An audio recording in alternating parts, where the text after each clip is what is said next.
Hey guys, CA Jai Chawla this side. So finally video आ गया CA final और CA inter के बच्चों के लिए। सीए फाइनल मेरा मानना है सीए फाइनल ओल्ड सिलेबस के स्टूडेंट्स और सीए इंटर न्यू सिलेबस के स्टूडेंट्स जो कि बहुत बेसब्री से वेट कर रहे थे इस टॉपिक का। कौन सा टॉपिक? Consolidated financial statement. बहुत सारी रिक्वेस्ट आ रही थी कि सर कंसोलिडेटेड फाइनेंशियल स्टेटमेंट का एक क्विक रिवीजन, स्पेशली आपका जो चार्ट बुक है, चार्ट बुक से एक क्विक रिवीजन करवा दीजिए ताकि हमें एग्जाम डेज में अच्छे से कवर हम कर लें बहुत ही कम से कम समय में।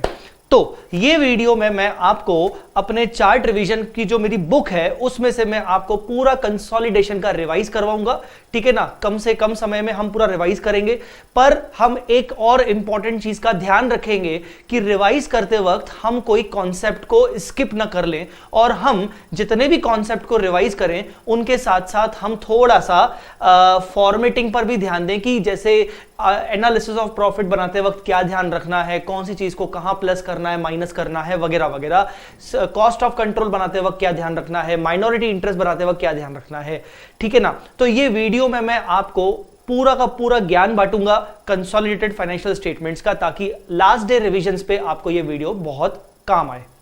एक और इंपॉर्टेंट बात, एक और खुशखबरी इसी वीडियो से रिलेटेड। देखो साहब, ऐसा है कि इस वीडियो में मैं आपको चार्ट रिवीजन करवा रहा हूं जो चार्ट बुक है मेरा उसमें से। मतलब आप अगर ये मान लीजिए कि अगर आप इस वीडियो को थोड़ा सा स्पीड में भी देखेंगे, नॉर्मल स्पीड से ज्यादा भी देखेंगे, क्योंकि मोस्टली बच्चे एग्जाम डेज में स्पीड पे ही देखते हैं, तो आप इस वीडियो को 1 आवर और 1.5 आवर में पूरा का पूरा कवर अप करके कंसोलिडेशन कर लोगे। हो सकता है आपको ऐसा लगे कि सर को काश ऐसा होता, आपको ऐसा लगेगा कि काश ऐसा होता कि सर थोड़े से क्वेश्चंस भी करवा देते, शॉर्ट में समझा देते, हमारा बेसिक क्लियर हो जाता, ठीक है ना। हो सकता है बहुत सारे ऐसे बच्चे हों जो बेसिकली कंसोलिडेशन तो शायद छोड़ के जाने का सोच रहे हो, या सोच रहे हो कि कंसोलिडेशन कौन करेगा, छोड़ो यार हम ऑप्शन में छोड़ देंगे। पर अब ये वीडियो आ गई तो चलो ठीक है, कल को अगर मान लो किस्मत खराब हुई तो हो सकता है शायद करना पड़े, और क्वेश्चन करना पड़ा तो शायद 4-5 मार्क्स कुछ तो करके आए। तो उसके लिए अगर थोड़े बहुत प्रैक्टिस क्वेश्चंस भी समझ में आ जाते क्विक रिवीजन में तो ज्यादा अच्छा रहता। तो उस चीज को ध्यान में रखते हुए मैं इस वीडियो में तो नहीं, पर इस वीडियो के डिस्क्रिप्शन में एक बार चले जाना, इस वीडियो के डिस्क्रिप्शन में एक बार चले जाना। मैंने एक और वीडियो बनाया हुआ है और उस वीडियो में मैंने बहुत सारे आपको कंसोलिडेशन से रिलेटेड बहुत सारे कई एग्जाम्पल्स करवाए हैं और पूरा क्विक रिवीजन करवाया है। लगभग वो वीडियो 4 आवर्स का है, 3 आवर्स 55 मिनट्स करके वीडियो है, 4 आवर्स का वीडियो है। उस 4 आवर्स के वीडियो में मैंने पूरे कंसोलिडेशन को सम अप किया है बहुत सारे एग्जाम्पल्स के साथ। पूरा रिवीजन हो जाएगा वो 4 आवर्स में। बेसिकली वो वीडियो मेरा अभी रिकॉर्डेड वीडियो नहीं है, वो लगभग मेरा मैं कह सकता हूं शायद 1.5 से 2 साल पुराना वीडियो है। आपको देख के ही समझ में आ जाएगा। जब मैंने वो वीडियो रिकॉर्ड किया था तो उस टाइम पे मैं भोपाल में रहता था अपनी फैमिली के साथ, अपनी ज्वाइंट फैमिली के साथ। अब तो हम पुणे आ गए, मैं और दामिनी। सो वो वीडियो जो है, वो वीडियो भोपाल में रिकॉर्ड किया गया वीडियो मेरी डी फॉर्च्यून क्लासेस का। उस टाइम पे मैंने ये कंसोलिडेशन के वीडियो डाला था और बिलीव मी 65,000 व्यूज उसके हो चुके हैं ऑलरेडी, और उसको बहुत पसंद किया गया है बहुत सारे बच्चों के द्वारा। बट समहाउ पिछले 1 साल में वो वीडियो को मैं ज्यादा शेयर नहीं कर पाया। वो वीडियो का डिस्क्रिप्शन में लिंक में शेयर कर रहा हूं। अगर आपको एक बेसिक स्ट्रक्चर समझना है, लिटरली आपको प्रैक्टिस वे में आपको क्विक रिवीजन करना है, तो आप वो वीडियो भी सेपरेटली देख सकते हो। चलो बिना कोई टाइम वेस्ट किए हुए अपन यहां से स्टार्ट करते हैं, नहीं तो लोग कमेंट में क्या है टाइम स्पेंड स्टैम्प डालना शुरू हो जाएंगे कि देखो सर ने ना यहां से मुद्दे की बात शुरू की है। चलो स्टार्ट करते हैं कंसोलिडेटेड फाइनेंशियल स्टेटमेंट। अच्छा जी, कंसोलिडेटेड फाइनेंशियल स्टेटमेंट ध्यान से समझिएगा क्या होता है क्या नहीं होता है। सबसे पहले तो मेरी बात को समझिए। हम सबसे पहले ये जानते हैं कि फाइनेंशियल स्टेटमेंट्स 2 टाइप के होते हैं। एक होते हैं इंडिविजुअल फाइनेंशियल स्टेटमेंट्स, जिसको हम स्टैंड अलोन फाइनेंशियल स्टेटमेंट्स या सेपरेट फाइनेंशियल स्टेटमेंट्स भी बोलते हैं, और दूसरे होते हैं कंसोलिडेटेड फाइनेंशियल स्टेटमेंट्स। क्या कंसोलिडेटेड फाइनेंशियल स्टेटमेंट हर कंपनी को बनाना जरूरी है? नहीं, बिल्कुल नहीं। कंसोलिडेटेड फाइनेंशियल स्टेटमेंट सिर्फ और सिर्फ होल्डिंग कंपनी को बनाना जरूरी है। सर ऐसा क्यों? उसी के लिए हम यहां पर बात करने वाले हैं। आइए पहला नंबर पॉइंट पढ़ना शुरू करते हैं। When to prepare CFS, यहां पर CFS माने कंसोलिडेटेड फाइनेंशियल स्टेटमेंट। CFS कब बनाना चाहिए, कब बनाना होता है। व्हेन वन एंटिटी, जो कि होल्डिंग होती है, कंट्रोल्स, ये बहुत इंपॉर्टेंट पॉइंट है, ये बहुत इंपॉर्टेंट शब्द है। When one entity controls over the business of another entity, जो another entity है वो है सब्सिडरी, और जो कंट्रोल कर रही है वो होती है होल्डिंग। अगर एक कंपनी दूसरी कंपनी के बिजनेस पे अपना कंट्रोल रख रही है, अब आप बोलोगे सर कंट्रोल रख रही है मतलब, कंट्रोल माने कि पूरा का पूरा डिसीजन मेकिंग होल्डिंग कंपनी के पास है, ऑपरेटिंग एक्टिविटीज को कैसे कैरी आउट करना है वो होल्डिंग कंपनी के पास उसका डिसीजन है, लोन कब लेना है कब नहीं लेना है, पैसे की जुगाड़ कहां से करनी है कैसे करनी है, पूरा का पूरा कंट्रोल, डिसीजन मेकिंग रिगार्डिंग पूरे बिजनेस का पूरा का पूरा कंट्रोल किसके पास हो, होल्डिंग कंपनी के पास। तो ऐसे केस में होल्डिंग कंपनी को कंसोलिडेटेड फाइनेंशियल स्टेटमेंट बनाना पड़ता है। ये कंसोलिडेटेड फाइनेंशियल स्टेटमेंट बनाना पड़ता है तो करना क्या पड़ता है, holding company consolidated financial statements में सब्सिडरी कंपनी के भी सारे असेट्स और सारे लायबिलिटीज को मर्ज करके अपनी बैलेंस शीट में दिखाता है, बोलता है कि देखो भाई मेरी इंडिविजुअल बैलेंस शीट तो देख ली, यूजर लोगों को बोलता है मेरी इंडिविजुअल बैलेंस शीट तो देख ली, मेरी इंडिविजुअल P&L तो देख लिया, मेरा इंडिविजुअल कैश फ्लो स्टेटमेंट तो देख लिया, अब जो जिस कंपनी में मेरा कंट्रोल है मतलब वो भी एक तरीके से मेरी ही कंपनी है, देखो उसको भी मैं तुम्हें मर्ज करके दिखाता हूं कि देखो पूरे ग्रुप की पोजीशन और परफॉर्मेंस कैसी है। ठीक है, तो यहां पर जो इंपॉर्टेंट शब्द था वो था कंट्रोल।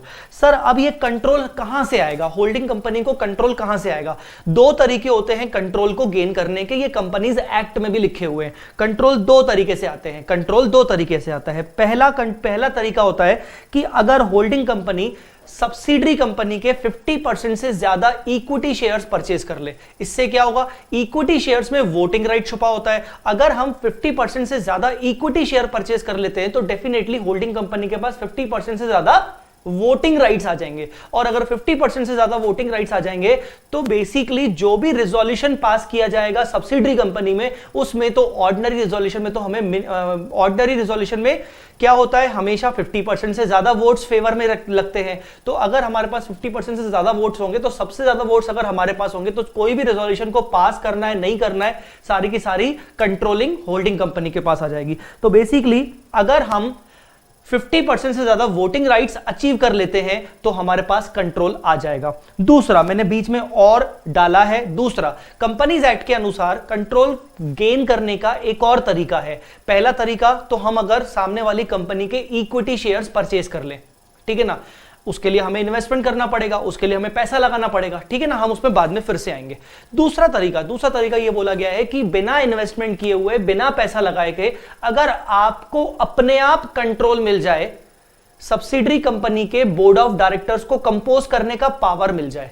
सर फिर से बोलिए, सब्सिडरी कंपनी के बोर्ड ऑफ डायरेक्टर्स को कंट्रोल करने का, बोर्ड ऑफ डायरेक्टर्स को कंपोज करने का पावर मिल जाए। कंपोज मतलब बोर्ड ऑफ डायरेक्टर्स में कौन रहेगा, उसके डायरेक्टर्स में कौन रहेगा, किसके डायरेक्टर को कौन से डायरेक्टर को निकाल के फेंकना है, कौन सा डायरेक्टर न्यू लेके आना है, वो सब पावर अब होल्डिंग कंपनी के पास आ गया। सर ये अचानक से कैसे आ जाएगा, ये कोई ऐसे वैसे नहीं आ जाएगा, ये केसेस बहुत ही रेयर होते हैं, ऐसे केसेस आमतौर पर नहीं होते हैं। ऐसे केसेस जनरली तब होते हैं जब गवर्नमेंट का बीच में गवर्नमेंट आ रही है, और गवर्नमेंट का जब गवर्नमेंट ने जब बेसिकली सब्सिडरी के बोर्ड ऑफ डायरेक्टर्स का कंपोजिशन का पावर होल्डिंग कंपनी को दे रखा है, ठीक है ना।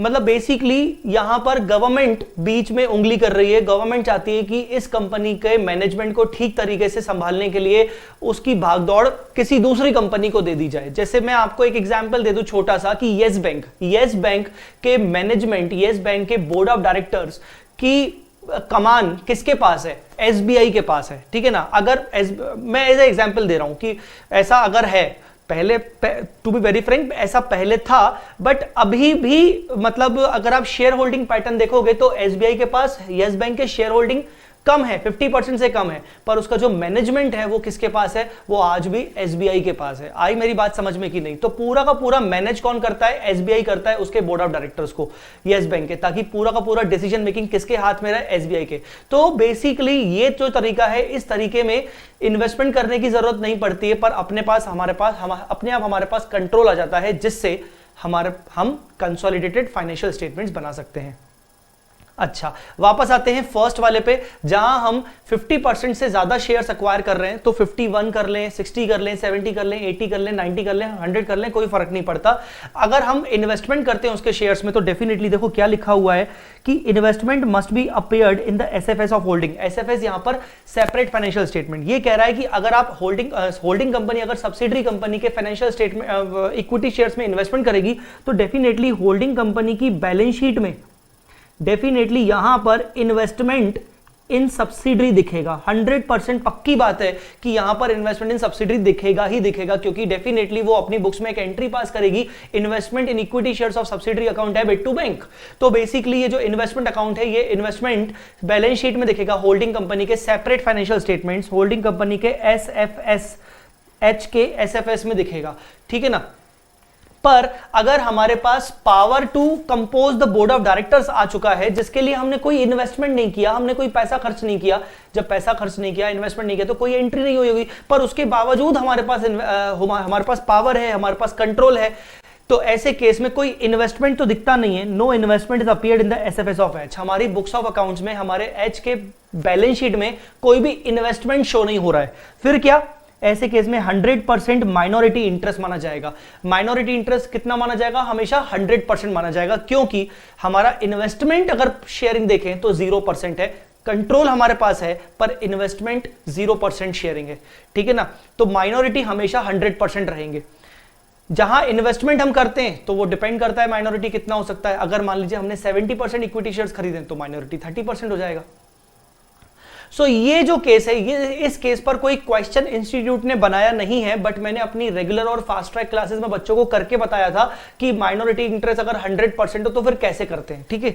चलिए मुद्दे पे आते हैं वापस। तो ये पहला पॉइंट आपको समझ में आ गया होगा, जिससे कि एक माइंड में क्लियर आ गया होगा कि हाँ यार, कंसोलिडेटेड फाइनेंशियल स्टेटमेंट्स हमें कब बनाना पड़ता है, जब कंट्रोल हो। अब दूसरा पॉइंट, कंसोलिडेटेड फाइनेंशियल स्टेटमेंट्स में क्या क्या बनता है। कंसोलिडेटेड फाइनेंशियल स्टेटमेंट्स में 3 चीजें, या देखा जाए तो मोर ओवर 4 चीजें बनती हैं। पहला, कंसोलिडेटेड बैलेंस शीट। अच्छा, ये चारों चीजें कौन बनाता है? Obviously holding company. दूसरा, consolidated statement of profit and loss, CSPL, CSPL लिखा हुआ है, consolidated statement of profit and loss. तीसरा, CCFS, consolidated cash flow statement, ठीक है ना। और चौथा, consolidated notes to accounts. Sir इतनी सारी चीजें बनती हैं, पर सर हमने तो आज तक सिर्फ बैलेंस शीट और P&L ही देखा है। हाँ, कंसोलिडेटेड कैश फ्लो स्टेटमेंट आपसे नहीं पूछा जाएगा, ये सीए फाइनल में पूछा जाता है। नोट्स टू अकाउंट्स भी as such basically drafting level के होते हैं, तो वो आपसे आपके क्वेश्चन में नहीं पूछे जाते। जो बेसिकली सबसे ज्यादा पूछने वाली जो चीज है वो है कंसोलिडेटेड बैलेंस शीट, और कभी कभार वो लोग consolidated financial statement of profit and loss भी कभी कभार पूछ लेते हैं। तो मैं आपको रिकमेंड करूंगा, स्पेशली इंटर के स्टूडेंट्स को, कि आप कंसोलिडेटेड प्रॉफिट एंड लॉस भी पढ़ के जाइएगा, आपसे पूछा जा सकता है, इस एग्जाम में एक बार आ चुका है, ठीक है। अब how to prepare CFS. Sir ये सीएफएस बनाते कैसे हैं? सीएफएस मतलब कंसोलिडेटेड फाइनेंशियल स्टेटमेंट, मतलब balance sheet, P&L, cash flow. Sir कैसे बनाते हैं? कुछ नहीं है बेटा। अगर मैं P&L की बात करूं तो होल्डिंग कंपनी का रेवेन्यू, सब्सिडरी कंपनी का रेवेन्यू मर्ज कर लो। होल्डिंग कंपनी का परचेज कॉस्ट, सब्सिडरी कंपनी का परचेज कॉस्ट मर्ज कर लो। होल्डिंग कंपनी का ओपनिंग स्टॉक, सब्सिडरी कंपनी का ओपनिंग स्टॉक मर्ज कर लो। होल्डिंग कंपनी का क्लोजिंग स्टॉक, सब्सिडरी कंपनी का क्लोजिंग स्टॉक मर्ज कर लो। होल्डिंग कंपनी के property plant and equipment, subsidiary company के प्रॉपर्टी प्लांट एंड इक्विपमेंट मर्ज कर लो। इसको बोलते हैं लाइन बाय लाइन कंसोलिडेशन और merging of all assets, liabilities, incomes and expenses. Sir एक बात बताइए, अगर होल्डिंग कंपनी ने सिर्फ 60% इक्विटी शेयर अक्वायर किया है, तो सर हमें सिर्फ 60% ही मर्ज करना चाहिए ना, हमें सिर्फ 60% मर्ज करना चाहिए। नहीं, यहां पर बिल्कुल ऐसा मत सोचना कि अगर मैंने 60% एक्वायर किया है तो मैं सिर्फ 60% असेट्स को मर्ज करूंगा, मतलब पीपीई का 60% मर्ज करूंगा, लायबिलिटी का 60% मर्ज करूंगा, करंट असेट का 60% मर्ज करूंगा, ऐसा नहीं होगा। सेल्स परचेज का 60% मर्ज करूंगा, ऐसा नहीं होगा। सर क्यों? यहां पर ये जो कंसोलिडेशन का जो चैप्टर है, that is governed bye AS 21। बहुत सारे बच्चों को पता होगा AS 21। मैंने तो अपनी क्लास में कई बार बोला भी है। तो एएस कहता है कि भाई ऐसा मत करना कि तुम्हारा अगर 60% इन्वेस्टमेंट है तो तुम 60% ही मर्ज कर रहे हो, तुम्हें मर्ज 100% ही करना है। भले तुम्हारा इन्वेस्टमेंट 51% है, 51 से नीचे तो होगा ही नहीं, तो भले तुम्हारा इन्वेस्टमेंट 51 है, 60 है, 70 है, 80 है, 90 है, 99 है, तुम्हें 100% नेट असेट्स को मर्ज करना है, लाइबिलिटीज को मर्ज करना है, असेट्स को मर्ज करना है, इनकम को मर्ज करना है, एक्सपेंस को मर्ज करना है। सर 100% क्यों कर रहे हैं सर? यहां पर 60 में तो 40% तो माइनॉरिटी का है। यही वो बोलता है कि आप 100% पहले सब ले आओ अपनी बुक्स में और अगेंस्ट उसके लायबिलिटी साइड में 40% माइनॉरिटी का दिखा दो। पहले आप ये दिखा दो कि ये सब कुछ हमारा है, हम ही इसको बेच सकते हैं, हमारी उसके ऊपर पूरी कंट्रोलिंग है, पर अगर कल को बेचा या कल को इसको कुछ भी हुआ तो इसमें से जो भी शेयर आएगा उसका 40% हम माइनॉरिटी को दे देंगे। कहने का मतलब ये कि जब हमारे पास कंट्रोल होता है तो कंट्रोल पूरा होता है, कंट्रोल आधा नहीं होता है। कंट्रोल हमेशा 100% होता है, कंट्रोल आधा नहीं होता है। इसका मतलब अगर मेरे पास 60% शेयरिंग है तो मैं ये कह सकता हूं कि मेरा कंट्रोल नेट असेट्स में सब्सिडरी के पूरा है, मेरी मर्जी मैं कुछ भी करूं। हां, कल को अगर मैंने बेचा तो उसका जो भी हिस्सा आएगा उसका 40% मुझे माइनॉरिटी को देना पड़ेगा। मुझे लगता है आपको इतना पॉइंट समझ में आ गया होगा। चलिए अब आते हैं तीसरे पॉइंट पर। थर्ड पॉइंट क्या है? थर्ड पॉइंट में लिखा हुआ है items required to prepare CBS consolidated balance sheet बनाने के लिए कौन कौन से वर्किंग की हमें जरूरत पड़ने वाली है, कौन कौन से वर्किंग नोट की जरूरत पड़ने वाली है। Items required to prepare CBS मतलब बेसिकली दैट इज, यहां पर हम बात करेंगे वर्किंग नोट्स की। हमें कौन कौन से वर्किंग नोट की जरूरत पड़ेगी जो मेन इंपॉर्टेंट वर्किंग नोट है। ऐसा नहीं कि ये 4 ही रहेंगे, 4 के अलावा बहुत सारे रहते हैं, बट ये 4 सबसे इंपॉर्टेंट है जिसके बिना आपका कंसोलिडेटेड बैलेंस शीट नहीं बन पाएगा। तो सबसे पहला इंपॉर्टेंट वर्किंग है, पॉइंट नंबर ए बोल देता हूं, analysis of profit of subsidiary, AOP. आपने नाम तो सुना ही होगा, ठीक है ना। AOP, analysis of profit of subsidiary. मैं आपको बताऊंगा कि इसको बनाने का लॉजिक क्या होता है। पहले मैं आपको दिखा देना चाहता हूं कि अपना ये पेज नंबर 1 पर है। अभी अपना जो ये चार्ट रिवीजन है कंसोलिडेटेड फाइनेंशियल स्टेटमेंट का, वो टोटल मिला के 3 पेजेस में जा रहा है। जब आप तीसरे पेज पे आओगे तो मैंने फॉर्मेट ऑफ एओपी बनाया हुआ है। मैं पता फॉर्मेट ऑफ एओपी मैंने आपको क्यों दिया हुआ है। जो सबसे इंपॉर्टेंट कड़ी है इस पूरे कंसोलिडेशन की वो है आपका एओपी। अगर आपका एओपी गलत बना तो आपका हर एक आइटम गलत आ जाएगा, ठीक है ना। मैक्सिमम चीजें आपकी गलत आ जाएंगी। In that case you can't even expect कि आउट ऑफ 15 मार्क्स आपको शायद 5 मार्क्स भी मिल पाए। अगर आपका एओपी गलत है तो आपको 5 मार्क्स भी मुश्किल से मिलेंगे, मुश्किल से, ठीक है ना। तो इसीलिए याद रहे कि आपका एओपी बहुत अच्छे से आपको पता होना चाहिए कि कैसे बनाते हैं। तो ये बच्चों एओपी का मैंने फॉर्मेट आपके साथ डिस्कस किया है। आप देखिए ध्यान से इस फॉर्मेट को, अगर आप देखोगे तो पहले particulars, pre acquisition date of acquisition है ये, और पोस्ट एक्विजिशन, और ये टोटल बैलेंस शीट डेट। ये है क्या बेसिकली, हम ये एओपी बनाते क्यों हैं, मैं बताता हूं आपको एओपी क्यों बनाते हैं। Analysis of profit of subsidiary लिखा हुआ है, प्रॉफिट ऑफ सब्सिडरी, सब्सिडरी के प्रॉफिट का हम एनालिसिस करते हैं। क्यों सर, क्यों करते हैं? एक्चुअली द पॉइंट इज कि हमें जब कंसोलिडेशन करना है तो हमें गुडविल और कैपिटल रिजर्व की वर्किंग चाहिए। अब गुडविल कैपिटल रिजर्व किस दिन निकाला जाता है? गुडविल कैपिटल रिजर्व निकाला जाता है जिस दिन हमने कंट्रोल अचीव किया सब्सिडरी कंपनी में। मैंने मान लीजिए सब्सिडरी कंपनी के शेयर्स खरीदे 1 जुलाई को, तो 1 जुलाई को बोला जाएगा डेट ऑफ एक्विजिशन। मुझे डेट ऑफ एक्विजिशन के दिन गुडविल या फिर कैपिटल रिजर्व निकालना है। अब गुडविल कैपिटल रिजर्व निकालने के लिए मुझे क्या चीजों को कंपेयर करना पड़ेगा? गुडविल कैपिटल रिजर्व निकालने के लिए मुझे जो मैंने इन्वेस्टमेंट किया है सब्सिडरी कंपनी के शेयर्स में, इन्वेस्टमेंट वैल्यू, उसको कंपेयर करना है सब्सिडरी कंपनी के नेट असेट्स वैल्यू से। सब्सिडरी कंपनी के नेट असेट वैल्यू उसी दिन के, अगर मैंने इन्वेस्टमेंट किया है 1 जुलाई को, तो 1 जुलाई को ही मुझे सब्सिडरी कंपनी के नेट असेट वैल्यू चाहिए, ठीक है ना। तभी मैं कंपेयर कर पाऊंगा, तभी मेरा गुडविल कैपिटल रिजर्व आ पाएगा। अब मुझे 1 जुलाई का इन्वेस्टमेंट का वैल्यू तो मुझे पता है क्योंकि वो मेरी बुक्स में ही दिख रहा है, पर 1 जुलाई को सब्सिडरी कंपनी के नेट असेट्स कितने हैं वो निकालने पड़ेंगे। अब नेट असेट निकालने के 2 तरीके होते हैं, आप बहुत टाइम से पढ़ते आ रहे हो, आपने एफएम में भी पढ़ा हुआ है कई बार। नेट असेट निकालने के 2 तरीके होते हैं, या तो असेट माइनस लायबिलिटी, या तो फिर आप असेट माइनस लायबिलिटी मत करो और आप directly equity share capital plus reserves and surplus कर लो, तो आपका वो नेट असेट आ जाता है।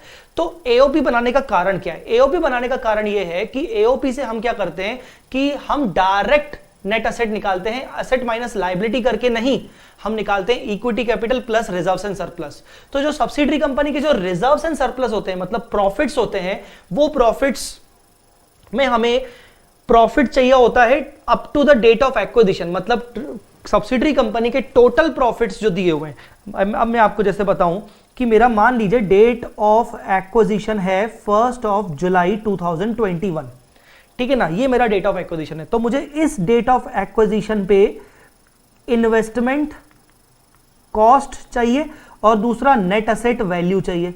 अब नेट असेट वैल्यू के लिए मुझे इक्विटी शेयर कैपिटल चाहिए प्लस रिजर्व्स एंड सरप्लस मतलब प्रॉफिट्स चाहिए इस डेट पर 1 जुलाई को। अब ऐसा हर बार नहीं होगा कि मेरे पास 1 जुलाई के रिजर्व्स एंड सरप्लस के बैलेंस दिया हो। इक्विटी कैपिटल तो चलो ठीक है, सब्सिडरी का मुझे उसके बैलेंस शीट से मिल जाएगा इक्विटी कैपिटल कितना है, पर 1 अप्रैल को उसका रिजर्व एंड सरप्लस कितना था ये मुझे नहीं पता लग सकता। उसके लिए सीधी बात है, मुझे या तो उसका पता होगा 1 अप्रैल 2021 का, या तो मुझे पता होगा 31 मार्च 2022 का। अगर उसकी सब्सिडरी कंपनी की बैलेंस शीट दी गई होगी तो मुझे ईयर एंडिंग का रिजर्व एंड सरप्लस पता होगा या फिर ओपनिंग रिजर्व एंड सरप्लस पता होगा। तो मुझे, मेरे तो दोनों काम के नहीं है, मुझे चाहिए 1 जुलाई का रिजर्व एंड सरप्लस।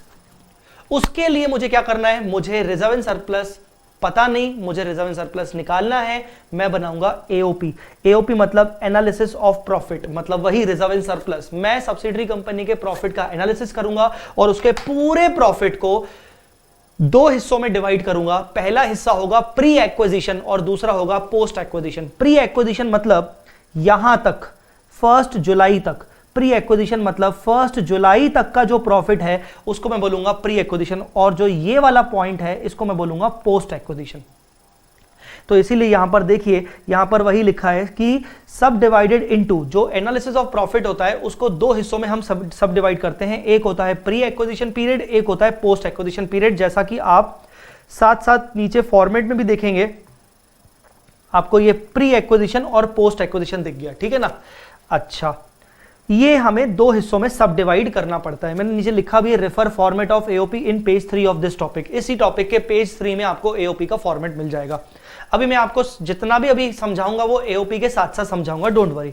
दूसरी जो हमें इंपॉर्टेंट चीज बनानी पड़ती है उसका नाम होता है cost of control, COC, cost of control, COC. ये कॉस्ट ऑफ कंट्रोल क्या है? अभी जो मैंने आपको बताया कि हमें चाहिए गुडविल और कैपिटल रिजर्व। किस दिन? Date of acquisition. Goodwill capital reserve निकालने के लिए मुझे चाहिए 2 चीजें, पहला इन्वेस्टमेंट की वैल्यू और दूसरा नेट असेट की वैल्यू। इन्वेस्टमेंट जो होल्डिंग कंपनी ने किया है, नेट असेट जो सब्सिडरी कंपनी के नेट असेट्स हैं। तो इन दोनों को मैं कंपेयर करूंगा डेट ऑफ एक्विजिशन पे। जो ये कंपेयर करने का जो प्रोसेस होता है उसी को बोलते हैं सीओसी, ठीक है ना, सीओसी। इसमें देखो लिखा है always prepare on the date of acquisition. COC हमेशा डेट ऑफ एक्विजिशन के दिन प्रिपेयर होता है, मतलब सीओसी हमेशा 1 जुलाई को ही प्रिपेयर किया जाएगा। यहां पर सीओसी बनेगा, ठीक है ना। और सीओसी बनाने के लिए हमें क्या चाहिए, देखिए, कंपैरिजन बिटवीन, पहला इन्वेस्टमेंट वैल्यू बाय एच और दूसरा प्रपोर्शनेट नेट असेट। सर ये प्रपोर्शनेट क्यों लिखा है? पीआरओपी मतलब प्रपोर्शनेट। प्रपोर्शनेट क्यों लिखा है? बच्चों, मेरा सब्सिडरी के नेट असेट्स में 60% शेयर है। मैं एग्जांपल लेके चल रहा हूं, 60%। अभी मैंने थोड़ी देर आपको पहले बताया। कंट्रोल मेरा 100% है, पर शेयरिंग कितना है? 60%। तो इसीलिए मैंने इन्वेस्टमेंट कितने शेयर्स में किया है? 60%। तो जो ये इन्वेस्टमेंट की जो वैल्यू होगी ये डेफिनेटली 60% इक्विटी शेयर्स की वैल्यू होगी, और इसका मतलब मुझे कंपेयर भी 60% नेट असेट से करना है। तो इसीलिए मैंने प्रपोर्शनेट लिखा है। प्रपोर्शनेट का मतलब जितना हिस्सा होल्डिंग कंपनी का है शेयरिंग में, ठीक है। तो नेट असेट्स, सब्सिडरी के नेट असेट्स में हमारा हिस्सा कितना है, इन दोनों को कंपेयर जब करते हैं तो या तो मुझे गुडविल मिलेगा या तो मुझे कैपिटल रिजर्व मिलेगा, या तो मुझे गुडविल मिलेगा या तो मुझे कैपिटल रिजर्व मिलेगा। अगर मुझे गुडविल मिलता है, तो गुडविल क्यों मिलेगा? डेफिनेटली मेरे इन्वेस्टमेंट की वैल्यू ज्यादा है। जैसे मान लीजिए मैं आपको बोलूं इन्वेस्टमेंट मेरे 500 करोड़ के हैं, मैंने सब्सिडरी कंपनी के 60% इक्विटी शेयर्स खरीदे थे 500 करोड़ में। अब मान लीजिए सब्सिडरी कंपनी के जो नेट असेट्स हैं, सब्सिडरी कंपनी के जो नेट असेट्स हैं वो है मान लीजिए 800 करोड़। कितने? 800 करोड़। अब आपको करना है 800 करोड़ का 60%, तो 800 करोड़ का 60% हुआ 480।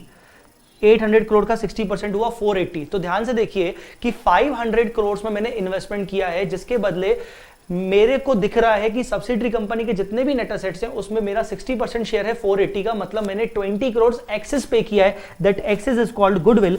Investment is higher than proportionate net asset, that excess is called goodwill, और मैं उस गुडविल को भी अपने कंसोलिडेटेड बैलेंस शीट में दिखाऊंगा। और अगर उल्टा होता है, जैसे मान लीजिए 480 की जगह पर आ जाता है 510 करोड़, मतलब मैंने 500 करोड़ का इन्वेस्टमेंट किया है जबकि उसके बदले 510 करोड़ के मुझे नेट एसेट्स का शेयरिंग दिख रहा है, तो 10 करोड़ को मैं बोलूंगा capital reserve, where investment is lower than proportionate net asset. I hope आपको ये पॉइंट समझ में आ गया होगा। अब आप बात को समझिए कि मुझे अगर सीओसी बनाना है तो मुझे सीओसी के लिए चाहिए प्रोपोर्शनेट नेट एसेट।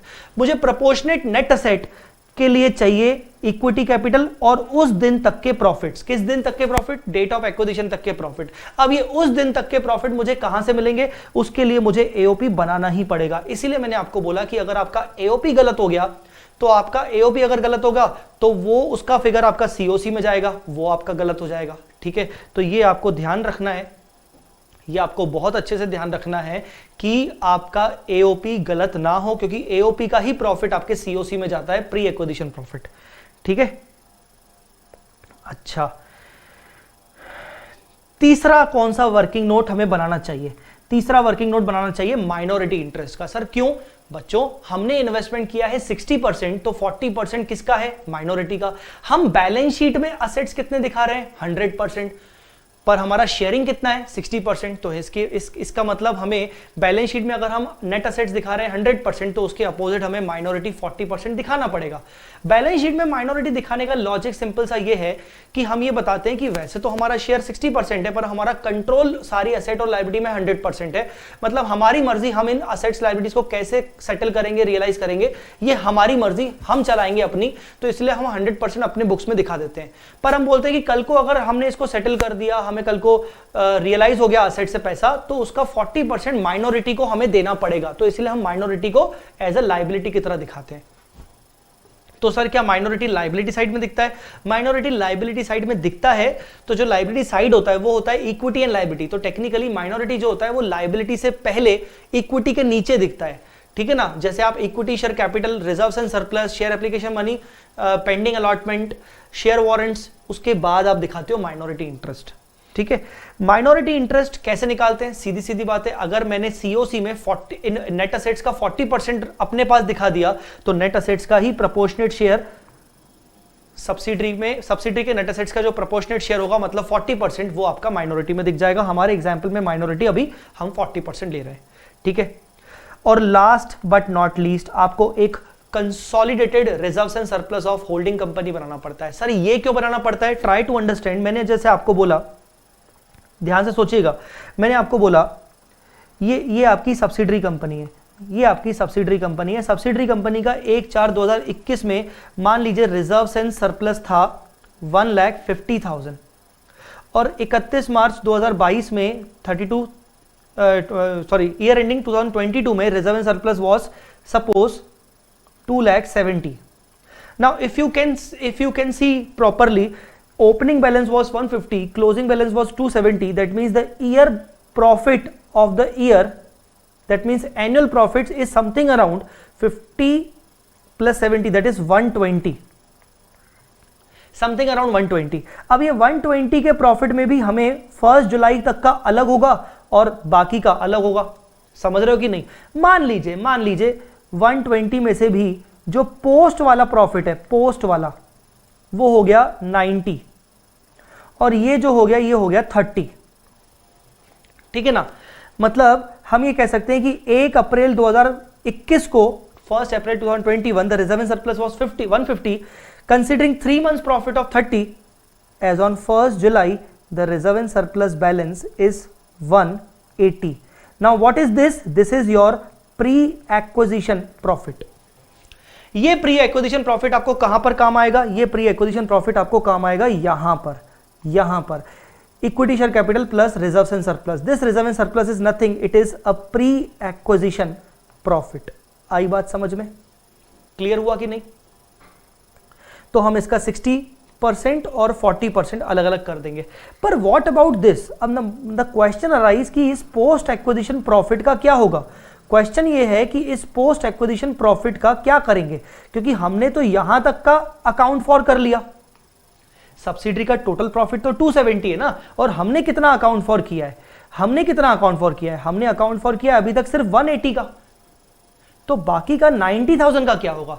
बाकी का जो 90,000 है वो कौन से पीरियड का प्रॉफिट है? वो पोस्ट एक्विजिशन पीरियड का प्रॉफिट है। पोस्ट एक्विजिशन पीरियड मतलब जब होल्डिंग ने सब्सिडरी के शेयर्स खरीद लिए उसके बाद के पीरियड का प्रॉफिट है। तो होल्डिंग कंपनी बोलेगा भाई जैसे ही मैं तुम्हारा शेयर होल्डर बन गया, अब जो प्रॉफिट तुम कमाओगे उसका 60% मेरा रेवेन्यू।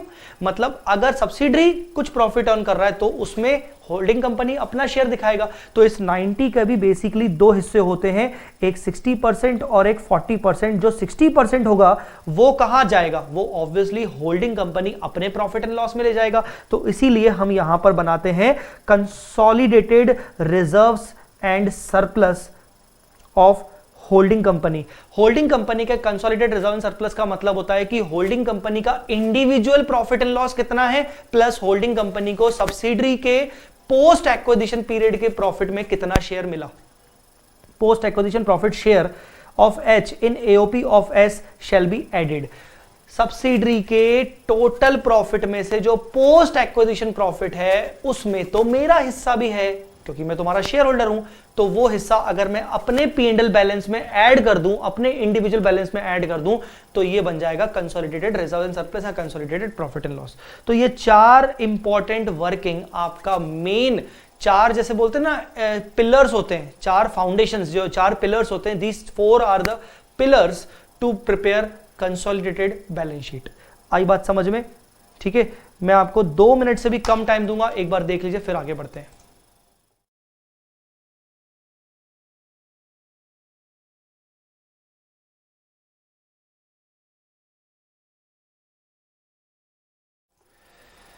चलिए देख लिया। अब आते हैं 4th नंबर पॉइंट पे। बच्चों 4th नंबर पॉइंट से लेकर अदर वर्किंग नोट्स बनना शुरू हो जाएंगे, ठीक है ना। मतलब मेन वर्किंग नोट्स तो यही थे, मैं लिख देता हूं मेन वर्किंग नोट्स, ठीक है ना।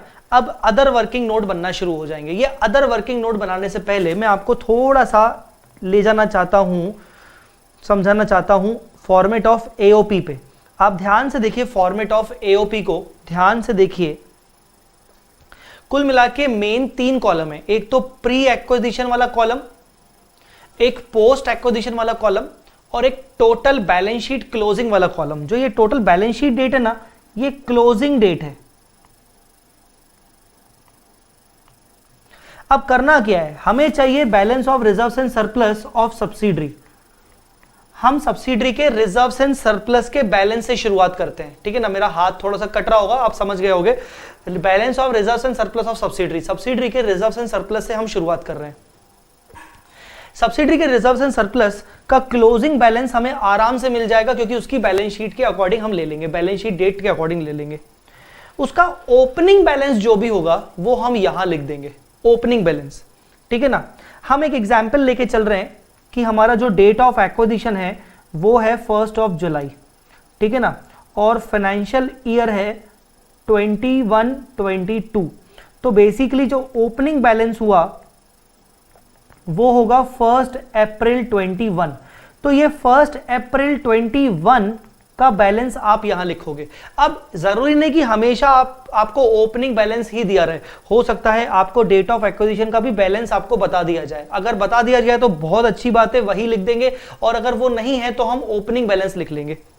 और यहां हमारा क्लोजिंग बैलेंस आ जाएगा, दैट इज 31 मार्च 22। मैं एग्जाम्पल ले चुका हूं इसलिए मैं ऐसी डेट्स डाल रहा हूं। अब अगर आप 31 मार्च 22 के बैलेंस में से ओपनिंग बैलेंस माइनस कर दोगे तो आपको balancing figure during the year का प्रॉफिट मालूम पड़ जाएगा, ड्यूरिंग द ईयर का प्रॉफिट मालूम पड़ जाएगा, ठीक है ना। अब आप भी समझते हो कि जो ड्यूरिंग द ईयर का जो प्रॉफिट है उसमें 3 महीने प्री एक्विजिशन पीरियड में जाने चाहिए, मतलब इस कॉलम में जाने चाहिए, यहां से हटके इसको इस कॉलम में ले जाना चाहिए। पर हम इसको कैसे ले जाएंगे, क्या करेंगे, पूरा समझने के लिए अब मैं वापस आ रहा हूं पहले एडजस्टमेंट पे, which is called abnormal item. कभी कभार आपको क्या बोलेगा क्वेश्चन में, एक आध कोई पर्टिकुलर एडजस्टमेंट देगा जिसमें वो बोलेगा कि ड्यूरिंग द ईयर कुछ एबनॉर्मल लॉसेस हुए थे सब्सिडरी में, या कुछ एबनॉर्मल गेन्स हुए थे सब्सिडरी कंपनी में। उन एबनॉर्मल लॉसेस और एबनॉर्मल गेन्स को हमने सब्सिडरी ने अपने P&L में डाल दिया। अब होता क्या है कि वो एबनॉर्मल गेन और लॉसेस कहीं पे भी हुए होंगे, ठीक है ना। ये जैसे डेट है, ये आपका 1 अप्रैल से 31 मार्च है। एबनॉर्मल गेन एबनॉर्मल लॉस हो सकता है यहां कहीं पे हुआ हो सकता है यहां कहीं पे हुआ हो, तो उसका एडजस्टमेंट कैसे होगा ध्यान से देखिए। सबसे पहले पोस्ट कॉलम मतलब जो बैलेंसिंग फिगर वाला कॉलम है, लॉस को हम ऐड बैक कर देंगे, गेन को हम लेस बैक कर देंगे। मतलब बेसिकली पता है क्या कर रहे हैं, एबनॉर्मल आइटम अगर कोई है ना, हम उसका इफेक्ट एओपी के पोस्ट कॉलम से हटा रहे हैं। पहले हम ये मान के चल रहे हैं कि अगर मान लीजिए करंट ईयर में एबनॉर्मल गेन और लॉस होता ही नहीं तो सब्सिडरी का प्रॉफिट, नॉर्मल प्रॉफिट कितना होता। सो बेसिकली हम इफेक्ट को हटाने के लिए, नॉर्मल प्रॉफिट निकालने के लिए हम एबनॉर्मल गेन और लॉस का इफेक्ट हटा रहे हैं बिफोर टाइम एडजस्टमेंट। अभी टाइम एडजस्टमेंट क्या होता है वो छोड़ दीजिए, आपको दिखेगा ये पॉइंट, देखो कहां पर, ये देखिए एबनॉर्मल आइटम एलिमिनेशन दिख गया आपको प्लस माइनस। ये एबनॉर्मल आइटम एलिमिनेशन क्या है, बेसिकली ये जो प्रॉफिट का बैलेंस है, ये जो प्रॉफिट का बैलेंस है ये टोटल प्रॉफिट है। इस टोटल प्रॉफिट में तो एबनॉर्मल गेन और लॉस का इफेक्ट भी होगा। हम इसको अगर हटा देंगे तो हमारा नॉर्मल प्रॉफिट आ जाएगा। आई बात समझ में, चलो हटा दिया। अब क्या होगा, ये हमने हटा दिया।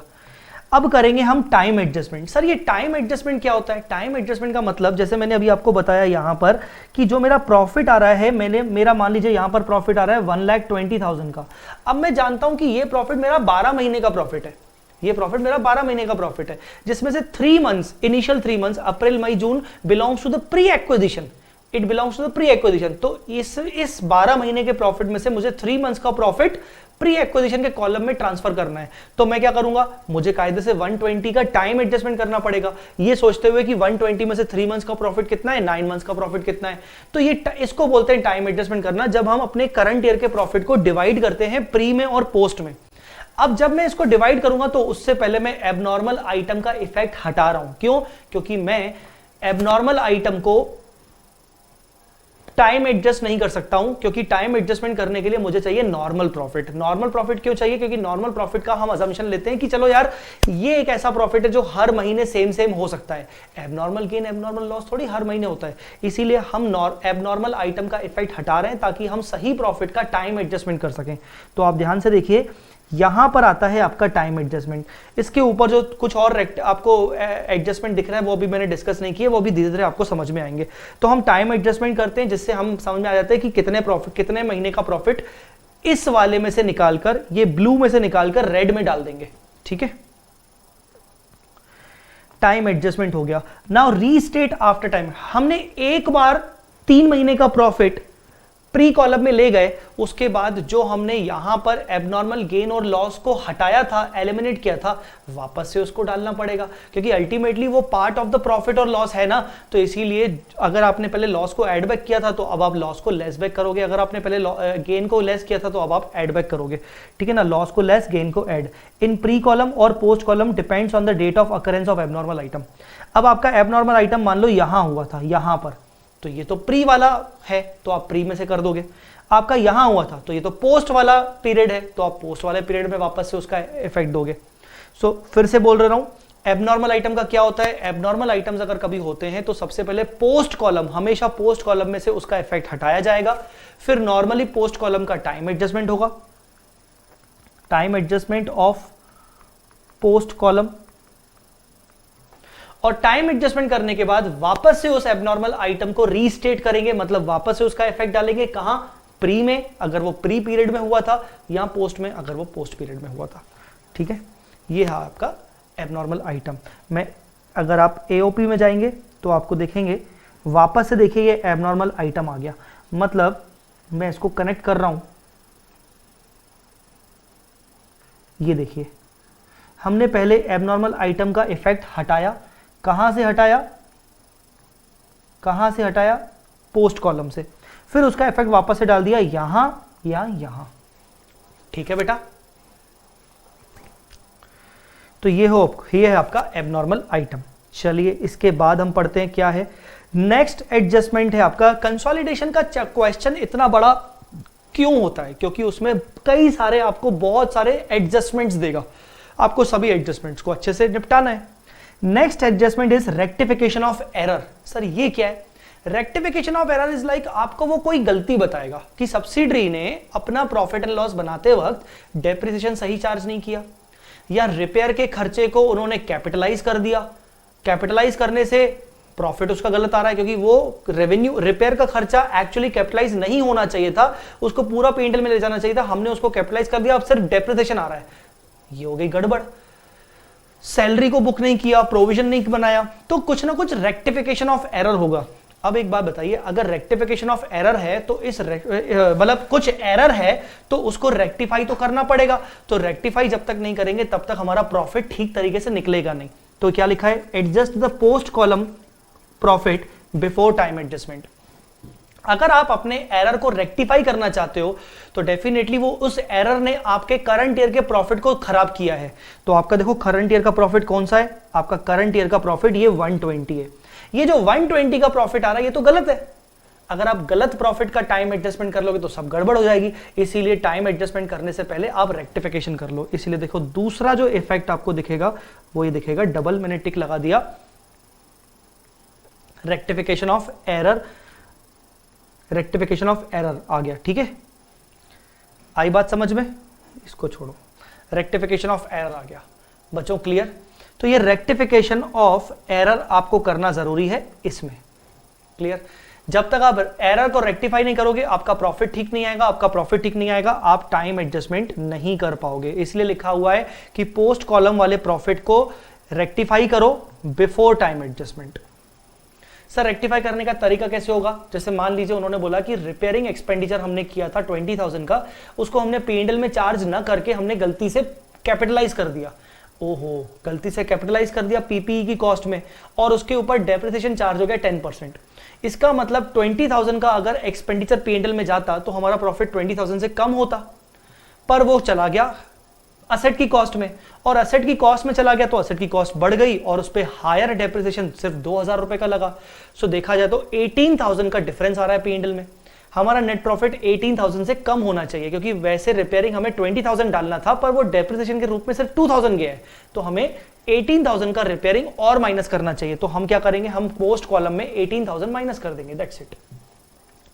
पर याद रखना, एबनॉर्मल लॉस की तरह उसको वापस से टाइम एडजस्टमेंट के बाद रीस्टेट नहीं करेंगे, वापस से एड बैक नहीं करेंगे। एबनॉर्मल को एड बैक इसलिए कर रहे थे क्योंकि हमने पहले वो नॉर्मल प्रॉफिट निकाला था। ये तो एरर है, एरर तो एक बार बस एडजस्ट कर लिया, टाइम एडजस्टमेंट के बाद वापस से उसका इफेक्ट फिर से उल्टा नहीं करेंगे। So this was rectification of error. 6th number point is bonus issued by subsidiary. Bonus issued by subsidiary किसी किसी क्वेश्चन में, आई विल नॉट से कि सारे क्वेश्चंस में वो बोनस का एडजस्टमेंट देते हैं, कभी कभार वो बोनस का एडजस्टमेंट दे सकते हैं। अब बोनस के रिगार्डिंग आपको एक बेसिक बात मैं आपको पहले समझा देता हूं कि बोनस इशू जब इक्विटी शेयर का किया जाता है तो एंट्री होती है रिजर्व्स एंड सरप्लस या फिर प्रॉफिट एंड लॉस या फिर general reserve debit to equity share capital. मैं ना डायरेक्ट एंट्री कर रहा हूं। अगर subsidiary company bonus issue by subsidiary, अगर सब्सिडरी कंपनी बोनस इशू दे रही है अपने इक्विटी शेयर होल्डर्स को, तो उससे मतलब वो एक्स्ट्रा शेयर इशू कर रही है। जब वो एक्स्ट्रा शेयर इशू कर रही है तो फ्री में इशू कर रही है, तो उसकी वो भरपाई कहां से करेगी? वो कॉम्पनसेट कहां से करेगी? That is compensated from the reserves और प्रॉफिट एंड लॉस और general reserve, that means the free reserve. तो बोनस हमेशा जब भी सब्सिडरी कंपनी देती है उसका वो कॉम्पनसेट कहां से करती है? अपने फ्री रिजर्व्स में से। ये हमेशा याद रखिएगा कि जो उसके जितने भी फ्री रिजर्व्स हैं always out of older reserves and surplus. हमेशा याद रखना, बोनस इशू अगर कंपनी कर रही है तो अगर उसके पास पिछले सालों के प्रॉफिट्स रखे हुए हैं, मतलब एक्यूमुलेटेड रिजर्व्स एंड सरप्लस रखे हुए हैं और करंट ईयर का भी प्रॉफिट रखा हुआ है, तो बोनस इशू हमेशा पुराने प्रॉफिट्स में से दिया जाएगा। करंट ईयर के प्रॉफिट में से बोनस इशू नहीं दिया जाएगा। करंट ईयर के प्रॉफिट में से बोनस इशू नहीं दिया जाएगा, ये याद रखना, ठीक है। अब अगर पुराने प्रॉफिट्स में से देंगे तो मुझे बताइए कि प्री प्रॉफिट्स और पोस्ट प्रॉफिट्स दोनों में से पुराना ज्यादा कौन सा है? आपका पुराना ये है, ये ओल्ड है, ये न्यू है, क्योंकि ये तो पोस्ट प्रॉफिट है, तो करंट ईयर में से कुछ पोर्शन है, और पोस्ट प्रॉफिट तो मतलब till the date of acquisition, तो इसीलिए बोनस जो है वो हमेशा पोस्ट प्री प्रॉफिट में से माइनस हो जाना चाहिए, ठीक है। और बोनस की एंट्री क्या हो रही है? बोनस की एंट्री हो रही है reserves and surplus debit to equity capital. Reserve and surplus में profit and loss, generals of reserve सब आ गया। इतना क्लियर? ये होती है बोनस इशू की एंट्री। अब बोनस इशू किसको हो रहा है? सब्सिडरी के शेयर होल्डर्स को हो रहा है। सब्सिडरी के शेयर होल्डर्स में माइनॉरिटी भी बैठा है, होल्डिंग भी बैठा है, तो होल्डिंग कंपनी को शेयर्स मिल रहे हैं फ्री में। तो बात याद रखिएगा कि बोनस का क्या होगा। सबसे पहले तो परसेंटेज ऑफ होल्डिंग निकालने के लिए ध्यान रखना है, जब आप परसेंटेज ऑफ होल्डिंग निकालते हो ना वो 60%, 70%, तो कैसे निकालते हैं? Number of shares purchased by holding divide by total number of shares of subsidiary. पर यहां पर क्या होगा? Shares held by H with bonus divide by total issued shares of S with bonus. मान लीजिए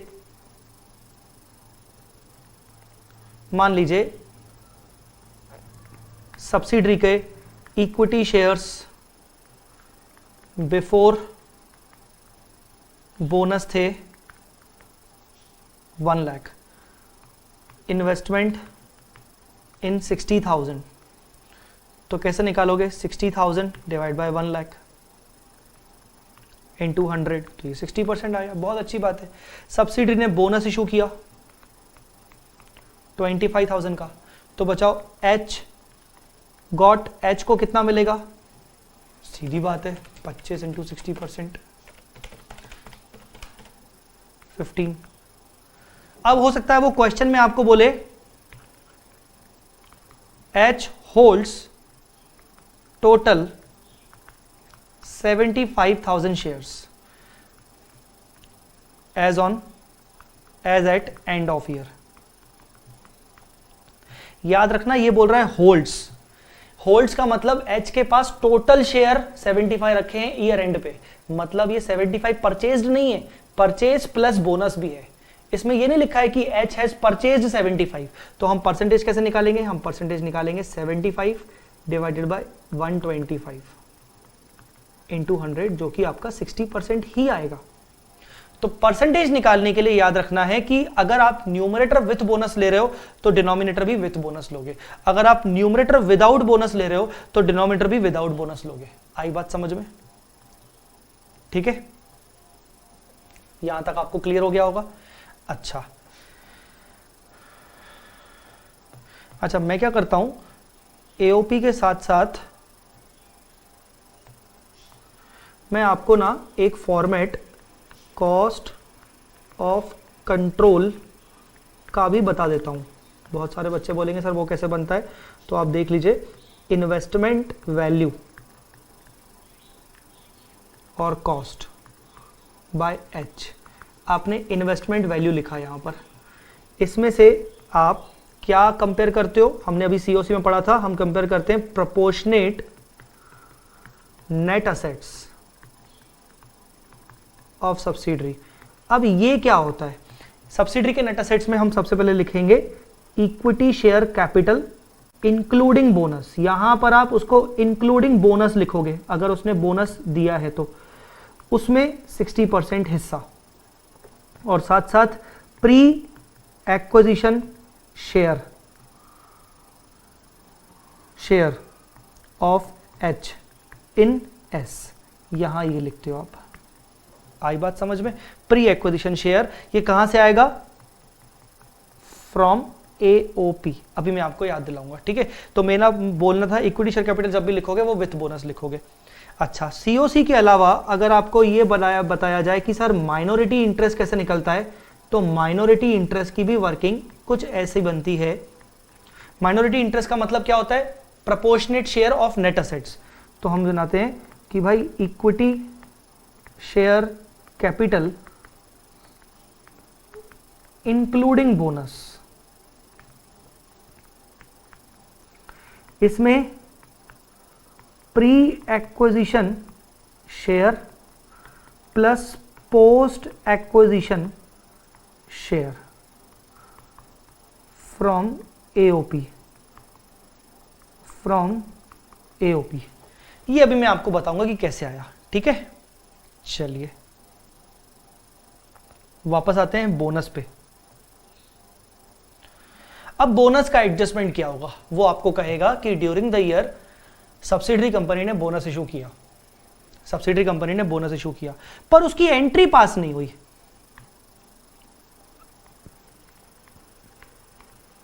पर उसकी एंट्री पास नहीं हुई। यार सब्सिडरी कंपनी ने बोनस इशू किया पर सब्सिडरी कंपनी ने अभी तक एंट्री पास नहीं की। अगर एंट्री होती तो क्या होती, एंट्री होती reserve and surplus account debit या पी&एल अकाउंट डेबिट या general reserve debit to equity share capital. अब अगर उसने एंट्री पास नहीं की तो अब हमें उस एंट्री का इफेक्ट तो देना पड़ेगा। ये भी एक तरीके से एरर हुआ। अब इस एरर को रेक्टिफाई तो करना पड़ेगा। तो रेक्टिफाई करने के लिए देखिए क्या दो अकाउंट हमें चाहिए, एक तो इक्विटी शेयर कैपिटल, ठीक है। डेबिट देखो क्या है, डेबिट है सब्सिडरी कंपनी का रिजर्व एंड सरप्लस या पी&एल या जनरल रिजर्व, और सब्सिडरी कंपनी का जो भी प्रॉफिट्स हैं रिजर्व एंड सरप्लस है उसको हमने अलग से वर्किंग नोट कौन सा बनाया है, एओपी, एओपी बनाया है। तो एओपी में देखिए कि एओपी में आप क्या करोगे, अगर बोनस की एंट्री ही नहीं हुई है तो आप क्या करेंगे, directly deduct from the pre column. आप प्री कॉलम में से बोनस का जो अमाउंट है वो माइनस कर देंगे। सर क्यों, मैंने अभी आपको बताया था कि हमेशा बोनस कौन से रिजर्व्स में से देना है, ओल्डर रिजर्व्स, पुराने रिजर्व्स, अर्लियर प्रॉफिट्स में से।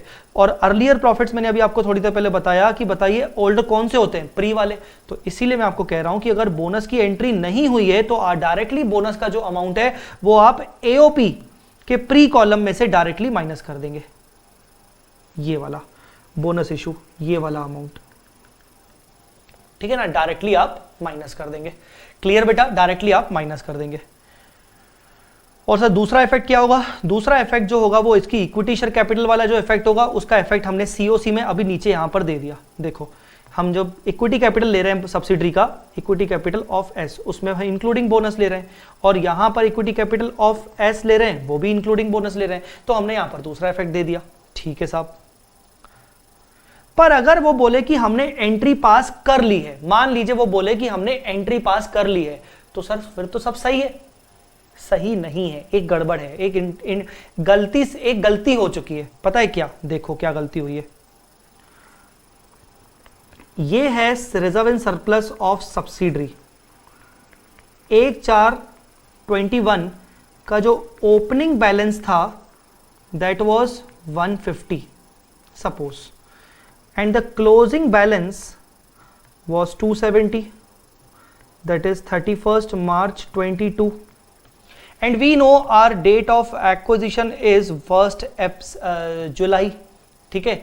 सो बेसिकली अगर उसने एंट्री की थी बोनस की, सपोज उसने बोनस इशू किया 30,000 का, सपोज उसने बोनस इशू किया 30,000 का, तो इसका मतलब एंट्री क्या हुई, reserve and surplus debit to equity capital. तो बोनस की एंट्री यहां पर आ गई टू इक्विटी कैपिटल, बोनस 30। अगर आप ध्यान से देखेंगे तो 270 प्लस 30 3 लाख माइनस 150, तो इसका मतलब मेरा नेट प्रॉफिट कहीं ना कहीं देखा जाए तो 150 हो रहा है। मेरा नेट प्रॉफिट बैलेंसिंग फिगर, मेरा नेट प्रॉफिट 150 हो रहा है। आप यहां देखिए, जब आपने एओपी बनाया होगा तो आपने यहां पर 270 लिखा होगा, आपने यहां पर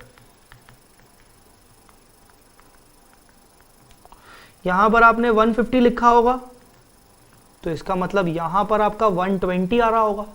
120 तो गलत आ रहा है, देखा जाए तो हमारा करंट ईयर का नेट प्रॉफिट 120 है ही नहीं, हमारा तो 150 है। इसका मतलब पता है क्या हुआ, बैलेंसिंग करते वक्त गलती से बोनस का जो 30,000 का अमाउंट था वो करंट ईयर के प्रॉफिट से डिडक्ट हो गया, जबकि हमारा रूल है कि हमें बोनस का जो अमाउंट है वो ओपनिंग प्रॉफिट से डिडक्ट करना है, मतलब पुराने प्रॉफिट्स में से डिडक्ट करना है। तो गलती से हुआ क्या कि 270 में से 150 माइनस करें तो मैथमेटिकली वो पोस्ट कॉलम में चला गया, पोस्ट कॉलम के प्रॉफिट से कम हो गया। तो हम क्या करेंगे, इसीलिए हम क्या करेंगे, हम बोनस को, ध्यान से देखिए ये बोनस इशू ही चल रहा है, हम बोनस को यहां पर ऐड करेंगे। यहां पर देखो प्लस का साइन है, और देखो ध्यान से क्या लिखा है, प्लस का साइन है, और क्या लिखा है, ऑलरेडी एंट्री पास। क्योंकि एंट्री पास हो चुकी है ऑलरेडी, इसलिए हम यहां पर ऐड करेंगे। ऐड कितना करूंगा, अगर मैं 30,000 ऐड करूंगा तो अब 30 प्लस 120 कितना हो गया, 150 हो गया, और यहां मैं उसको लेस कर दूंगा 30। आई बात समझ में? मतलब अगर एंट्री पास हो चुकी होगी तो डेफिनेटली वो आपके करंट ईयर के प्रॉफिट से माइनस हो गया होगा, जो कि नहीं होना चाहिए था, तो आप उसको ऐड बैक करोगे और साइड में से लेस कर दोगे। तो ये एडजस्टमेंट आप करते हो बोनस के केस में अगर उसकी एंट्री पास हो चुकी होती है। तो देखो ध्यान से, add back in the post column before time adjustment, less in pre column at the same time. आपको ऐड करना है पोस्ट कॉलम में और आपको लेस करना है प्री कॉलम में। जबकि अगर एंट्री पास हुई नहीं थी तो ऐड बैक करने की जरूरत ही नहीं है, क्योंकि कोई गलती तो है नहीं, आप सीधा सीधा लेस कर दोगे प्री कॉलम में। आई होप आपको इतना पॉइंट समझ में आ गया होगा। क्लियर बेटा? ठीक है बेटा, clear. The next point is revaluation of net assets of subsidiary. Subsidiary company के नेट असेट्स। वापस आइए, मैं आपको सीओसी पे ले चल रहा हूं। देखो ये सीओसी क्या है, कॉस्ट ऑफ कंट्रोल क्या है? कॉस्ट ऑफ कंट्रोल बनता है always on date of acquisition. Cost of control आपका हमेशा डेट ऑफ एक्विजिशन पे बनता है। अब आपकी डेट ऑफ एक्विजिशन थी 1 जुलाई, तो 1 जुलाई को आपकी इन्वेस्टमेंट चाहिए आपको, वो तो आपको मिल जाएगा। और जनरली ये 1 जुलाई को आपने जो भी इन्वेस्टमेंट किए थे वो उस टाइम का मार्केट वैल्यू था, फेयर वैल्यू था। पर दिक्कत पता है कहां है? दिक्कत है इनके साथ, प्रोपोर्शनेट नेट असेट के साथ। आपने ये प्रोपोर्शनेट नेट असेट कहां से लिए हैं? ऑब्वियसली आपने ये बुक्स मतलब बैलेंस शीट ऑफ एस लिया है। तो प्रॉब्लम ये है कि जब आप सीओसी बनाते हो तो आपका इन्वेस्टमेंट तो मार्केट वैल्यू पे होता है, पर जो आपके नेट असेट होते हैं वो सब्सिडरी कंपनी के बुक वैल्यू पे होते हैं। और आप कंपेयर जब कर रहे हो तो आप इन्वेस्टमेंट मार्केट वैल्यू ले रहे हो और नेट असेट्स को बुक वैल्यू ले रहे हो, आपका कंपैरिजन सही नहीं हो रहा है। सही कंपैरिजन करने के लिए आपको अपने नेट असेट्स को भी फेयर वैल्यू करना पड़ेगा, मार्केट वैल्यू पे लेना पड़ेगा। उसके लिए हम क्या करेंगे, आइए हम उसके लिए पढ़ते हैं ये वाला एडजस्टमेंट। तो हम सब्सिडरी कंपनी के नेट असेट्स का रिवैल्यूएशन क्यों कर रहे हैं? Why we are revaluing the net assets? Reason ये है, we need net asset of subsidiary at market value to compare them with the investment which are already at market value as on date of investment. हमें net asset subsidiary के market value पे चाहिए, क्योंकि जब हम उसको compare कर रहे हैं इन्वेस्टमेंट्स के साथ तो इन्वेस्टमेंट ऑलरेडी मार्केट वैल्यू पर ही है। ठीक है, अब ये रिवैल्यूएशन का इफेक्ट कैसे होगा? हाउ? आइए, रिवैल्यूएशन का इफेक्ट करने के लिए वो आपको बोलेगा कि property plant and equipment, fixed asset, land, building का वो मार्केट वैल्यू देगा। वो सारे असेट्स का रिवैल्यूएशन नहीं करवाएगा, वो एक आध असेट का रिवैल्यूएशन करवाएगा। अगर एक आध का करवा रहा है तो हम भी उतने का ही करेंगे। आपको क्या करना है, कैलकुलेट रिवैल्यूएशन प्रॉफिट और revaluation loss as on date of acquisition. आपको किसी भी असेट का मार्केट वैल्यू चाहिए और उसका बुक वैल्यू चाहिए as on date of acquisition. याद रखेगा, as on date of acquisition. इसके रिगार्डिंग एग्जाम्पल देख लो। फिर से वही एग्जाम्पल, 1 अप्रैल 21, 31 मार्च 22। मान लीजिए द एक्विजिशन डेट वाज 1 जुलाई। Now here the fair value they have said, fair value of building, suppose they have said fair value of building was 15 lakh. Fair value यहां पर 15 लाख है। अब मान लीजिए यहां पर बिल्डिंग का बुक वैल्यू है, से 9 लाख और उसका डेप्रिसिएशन का रेट है 10%। हमें यहां चाहिए उसकी बुक वैल्यू ऑफ बिल्डिंग, हमें यहां चाहिए। कैसे निकालेंगे? हम बोलेंगे अगर डेप्रिसिएशन 10% है और बिल्डिंग की बुक वैल्यू 9 लाख है तो definitely opening value 9 lakh divided by 90%, क्योंकि 10% तो डेप्रिसिएशन लग चुका था, ओपनिंग वैल्यू डेफिनेटली 10 लाख होगी। और अगर ओपनिंग वैल्यू 10 लाख है, ओपनिंग वैल्यू अगर 10 लाख है तो बुक वैल्यू ऑफ बिल्डिंग यहां पर definitely 10 lakh minus 3 month dep होगा। तो कहने का मतलब 3 मंथ का जो डेप है 1 लाख इंटू 3 डिवाइड बाई 12 मतलब 25,000। इसका मतलब यहां पर वैल्यू है 975। आपका रिवैल्यूएशन हो गया 15 माइनस 975, ये हो गया 5,25,000। ये 5,25,000 आपका रिवैल्यूएशन गेन है। आपका रिवैल्यूएशन लॉस भी आ सकता है। और आपका ये रिवैल्यूएशन गेन किस दिन का है? एज ऑन 1 जुलाई, डेट ऑफ एक्विजिशन का आपका रिवैल्यूएशन गेन है। इसका ना स्क्रीनशॉट ले लेना, क्योंकि मैं अभी आपको टाइम नहीं दूंगा, नोट करने के लिए, स्क्रीनशॉट ले लेना, ठीक है ना। अभी जो रीवैल्यूएशन गेन आपका आया, इसको आप कहाँ ले जाओगे, इसको मैं आपको बस यही बता रहा था कि जो आप ये रीवैल्यूएशन प्रॉफिट या रीवैल्यूएशन लॉस आता है, transfer to pre column after time adjustment, आप इसको प्री कॉलम में ले जाते हो, आप इसको प्री कॉलम में ले जाते हो टाइम एडजस्टमेंट में। आइए कहां पर, ये देखिए रीवैल्यूएशन ऑफ असेट। मैं एडजस्टमेंट नंबर लिख लूं क्या, 7 number adjustment, adjustment number 7। Bonus का लिखूं adjustment number 6, rectification adjustment number 5, ठीक है। एबनॉर्मल आइटम एडजस्टमेंट नंबर 4 और यहां पर भी एडजस्टमेंट नंबर 4। तो आपका रीवैल्यूएशन आ जाएगा यहां पर। Here you will find out, you have to write gain और लॉस, रीवैल्यूएशन गेन और लॉस। सर यहीं पर क्यों, क्योंकि वो जो रीवैल्यूएशन गेन लॉस हुआ है वो आपका as on date of acquisition पे हुआ है, काफी यहां तक नहीं है। अब हुआ क्या, इसका मतलब आपने उसकी असेट को 15 लाख माना है, 975 नहीं माना है। इसका मतलब जब आप कंसोलिडेशन करोगे तो आप उसकी एसेट को 15 लाख के अकॉर्डिंग रिकॉर्ड करोगे। तो आप सोचो कि अगर आप 15 लाख के अकॉर्डिंग रिकॉर्ड करोगे तो डेप्रिसिएशन भी तो आपको हायर चार्ज करना चाहिए। सब्सिडरी कंपनी ने अपनी बुक्स पे डेप्रिसिएशन चार्ज किया है 975, 9 लाख, 10 लाख के अकॉर्डिंग, जबकि आप फेयर वैल्यू मान रहे हो 15 लाख, तो you have to charge depreciation for further value. So इसीलिए हमें एडिशनल डेप्रिसिएशन निकालना पड़ता है। सेविंग इन डेप्रिसिएशन हमें तब निकालना पड़ता है जब रिवैल्यूएशन लॉस होता है फॉर द पोस्ट। और एडिशनल डेप्रिसिएशन कितने पीरियड का निकलता है, डेट ऑफ एक्विजिशन के बाद के पीरियड का, क्योंकि आपने डेट ऑफ एक्विजिशन पे बोला कि यार मैं तो असेट को 15 मानूंगा, जबकि बुक्स ऑफ अकाउंट्स में कितना दिख रहा है 975। तो जो एक्सेस 525 है, आप एक्स्ट्रा ले रहे हो तो आप 525 के ऊपर डेप्रिसिएशन भी लगाओगे फॉर द रिमेनिंग पीरियड। तो रिमेनिंग पीरियड आपका हमेशा पोस्ट एक्विजिशन पीरियड होता है, इसीलिए आप डेप्रिसिएशन चार्ज करते हो। डेप्रिसिएशन कैसे चार्ज करोगे, आप बोलोगे depreciation actually charge for post period. आइए मैं दिखा देता हूं, यहां पर इधर देखो, अगर मैं आपसे पूछूं कि डेप्रिसिएशन इन 9 मंथ्स का ऑलरेडी कितना चार्ज हो चुका है, तो आप बोलोगे कि सर दिक्कत नहीं है, 975 यहां पर था 1 जुलाई और यहां 9 लाख है, तो सर 975 माइनस 9 लाख मतलब सर 75 चार्ज हो चुका है।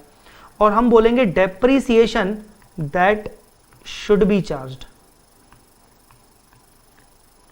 Depreciation that should be charged, depreciation जितना चार्ज होना चाहिए ऑन 15 लाख, 10% 9/12, तो 15 लाख 10% इंटू 9/12 मतलब ये चार्ज होना चाहिए 1,12,500। तो बेसिकली एक्सेस डेप्रिसिएशन हमें कितना लगाना चाहिए, 37,500 एडिशनल डेप्रिसिएशन हमें चार्ज करना चाहिए, ये वाला। अब ये किस पीरियड का है, this is 9 month period,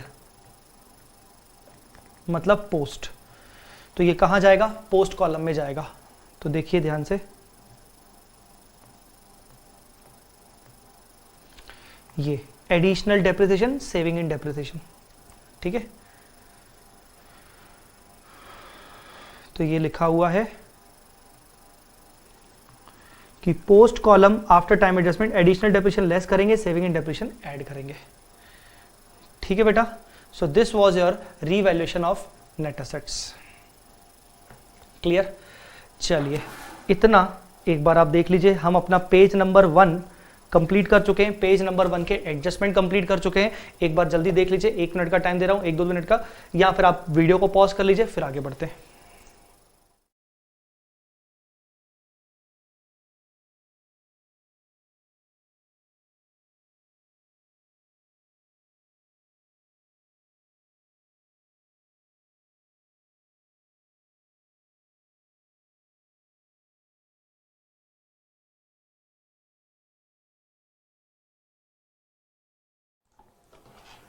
okay अच्छा, एक बात और हो सकता है, कुछ बच्चे ये सोचेंगे कि सर ये नेट असेट क्यों लिखा है, आपने तो अभी असेट का रिवैल्यूएशन करवाया।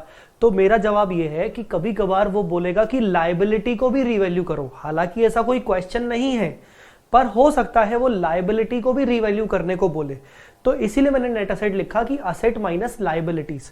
सर अगर लायबिलिटी को रीवैल्यू करेगा तो क्या करेंगे बेटा, देखो लायबिलिटी को अगर रीवैल्यू करेगा और लायबिलिटी की वैल्यू बढ़ रही है तो उल्टा माइनस करेंगे अपन, क्योंकि लायबिलिटी बढ़ने से प्रॉफिट गिरेगा, तो इसलिए लायबिलिटी की वैल्यू अगर बढ़ेगी तो माइनस करेंगे। जैसे अपन ने यहां पर प्लस किया ना डेट ऑफ एक्विजिशन के दिन, जैसे हमने प्री एक्विजिशन कॉलम में प्लस करते हैं वैसे ही हम उसमें माइनस करेंगे। डिपेंड करता है कि लायबिलिटी बढ़ रही है कि लायबिलिटी गिर रही है। तो आप ऐसा सोचो कि अगर असेट बढ़ रही है तो प्लस करेंगे, असेट गिर रही है तो माइनस करेंगे।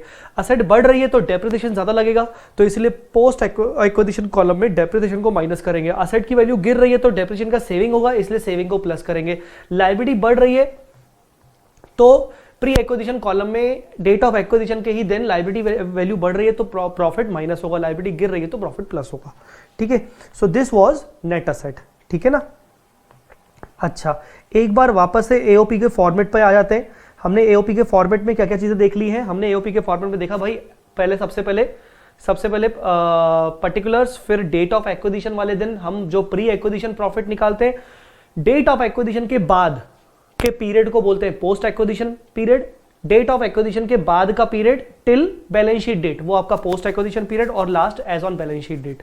हमने इसमें सबसे पहले रिजर्व्स एंड सरप्लस के बैलेंसेस लिखे, जैसे general reserve, profit and loss.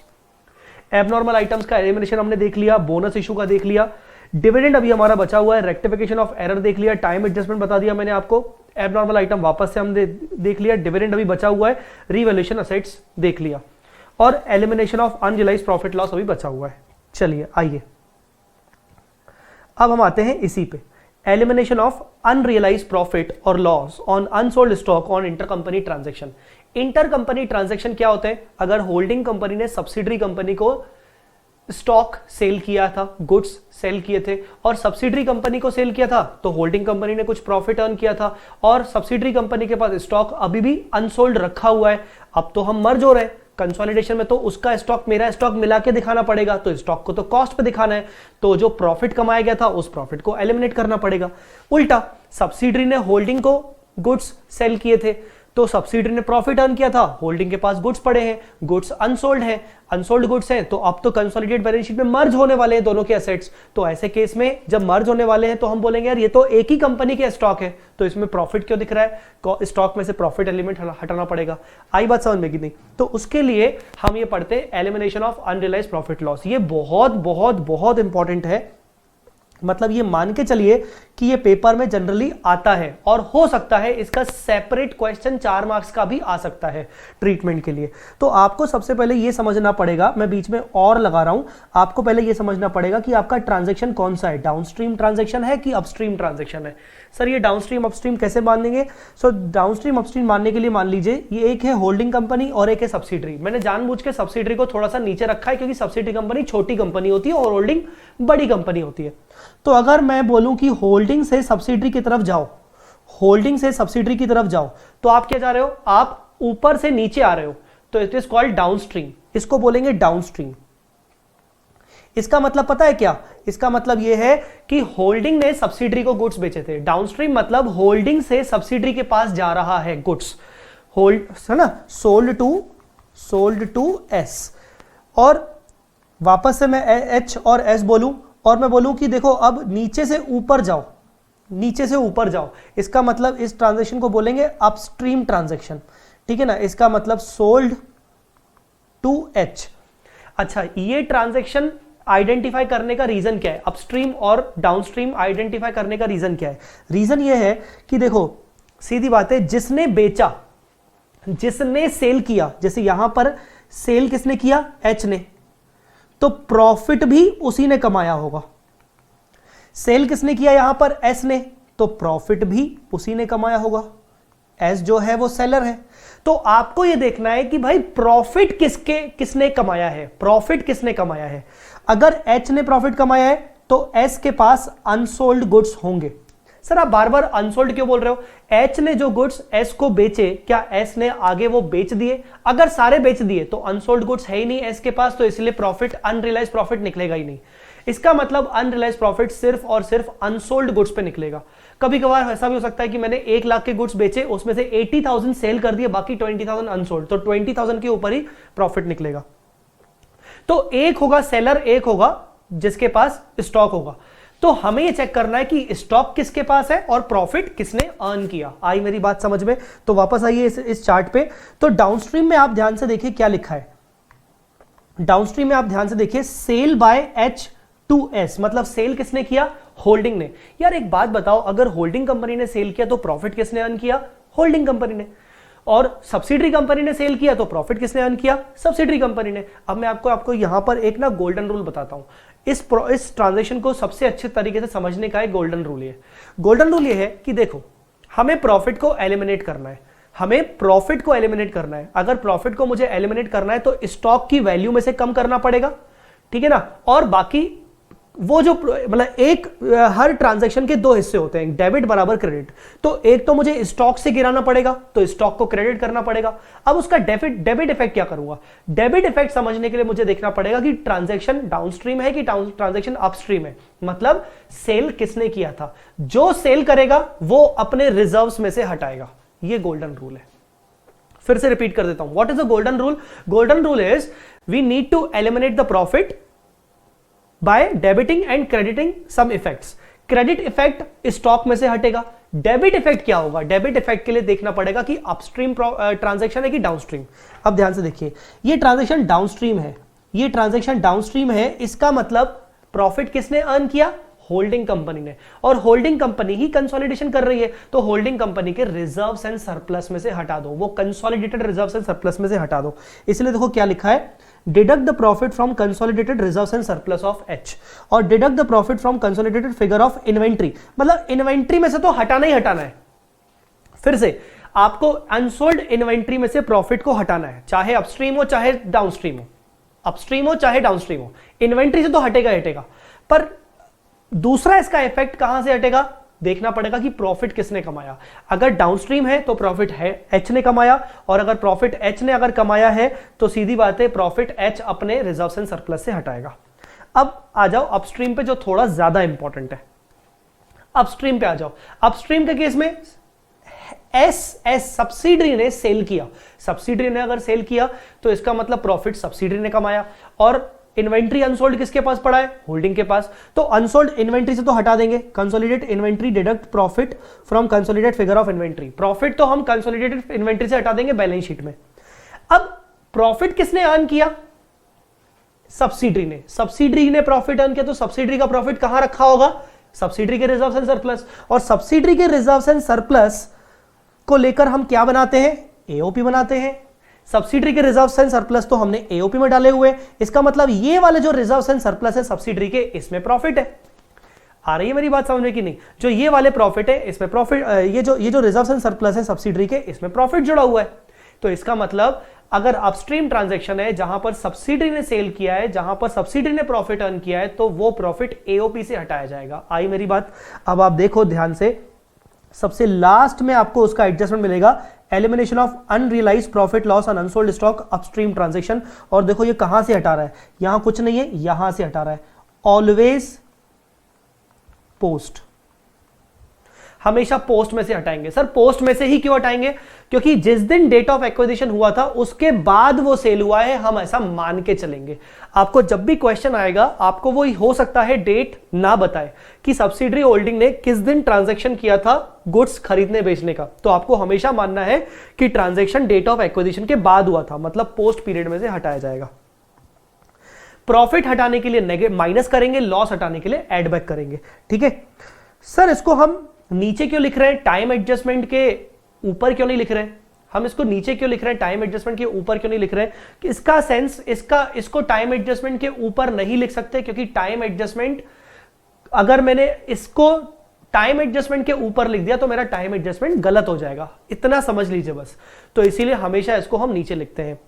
एक बात अच्छे से मैं आपको बता दूं कि एक आपका रीवैल्यूएशन और एक आपका अनरियलाइज, ये दो ऐसे इंपॉर्टेंट एडजस्टमेंट्स हैं जो हमेशा टाइम एडजस्टमेंट के बाद ही आएंगे।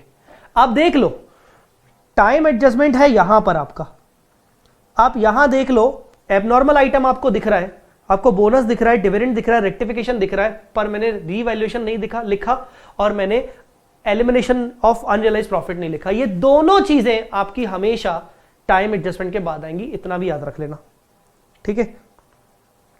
अच्छा, तो आपको ये अनरियलाइज प्रॉफिट समझ में आ गया होगा। यहां पर लिखा है एओपी, तो इसलिए आप AOP deduct profit from post column after time adjustment, loss to be added, loss को ऐड करेंगे, ठीक है। तो मैं अभी मान के चल रहा हूं कि प्रॉफिट्स है, इसीलिए अपन प्रॉफिट्स एलिमिनेट करने के लिए माइनस करेंगे, ठीक है।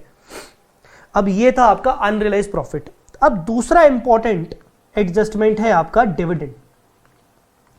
ये भी बहुत इंपॉर्टेंट एडजस्टमेंट है, dividend. Dividend declared and paid by subsidiary. अगर सब्सिडरी कंपनी डिविडेंड डिक्लेयर करती है और पे कर देती है, या डिविडेंड पे कर देती है, तो डिविडेंड किसको पे करेगी? डिविडेंड पे करेगी अपने शेयर होल्डर्स को। उसके शेयर होल्डर में कौन बैठे हैं? एक तो माइनॉरिटी इंटरेस्ट और एक होल्डिंग कंपनी। तो इसका मतलब होल्डिंग कंपनी को रिसीव होगा अगर सब्सिडरी कंपनी पे करेगी। तो उस डिविडेंड का क्या चक्कर है, उस डिविडेंड को कैसे ट्रीट किया जाएगा, उसके लिए ये पॉइंट नंबर 9 है और पॉइंट नंबर 10 है। पॉइंट नंबर 9 में हम पहले डिस्कस करेंगे सब्सिडरी के पॉइंट ऑफ व्यू से कि जो पे कर रही है, और पॉइंट नंबर 10 में हम डिस्कस करेंगे जिसको मिल रहा है होल्डिंग कंपनी को, वो उसका क्या ट्रीटमेंट करेगा। तो point number 9, dividend declared and paid by subsidiary. अब बच्चों इसमें ना दो सिचुएशन बनती है, ये है आपकी सिचुएशन 1 और ये है आपकी सिचुएशन 2। सिचुएशन 1 क्या है? Declared after balance sheet date, और सिचुएशन 2 क्या है? Declared in current year on balance sheet date. Sir क्या है, समझा दीजिए। डिविडेंड डिक्लेयर हुआ है 31 मार्च के बाद, जो कि रियल लाइफ में ऐसा ही होता है। और सिचुएशन 2 क्या है? 31 मार्च के दिन बैलेंस शीट डेट पर डिविडेंड डिक्लेयर किया गया है, जो कि कुछ क्वेश्चंस में, इंस्टीट्यूट के मॉड्यूल के क्वेश्चंस में ऐसे एक दो क्वेश्चंस आपको जरूर मिलेंगे जहां वो बोलेगा on 31 March subsidiary company declare dividend of so and so 20,000, 30,000, 2 lakh, 3 lakh वगैरह वगैरह। सो दोनों सिचुएशंस समझ लीजिए, और मैं आपको यह भी बता दूंगा समझाने के बाद कि कौन सी सिचुएशन आने के ज्यादा चांसेस है। पहले दोनों समझ लीजिए। Declared after balance sheet date, अगर बैलेंस शीट डेट के बाद डिविडेंड डिक्लेयर हुआ है तो कुछ ऐसी सिचुएशन बन रही होगी।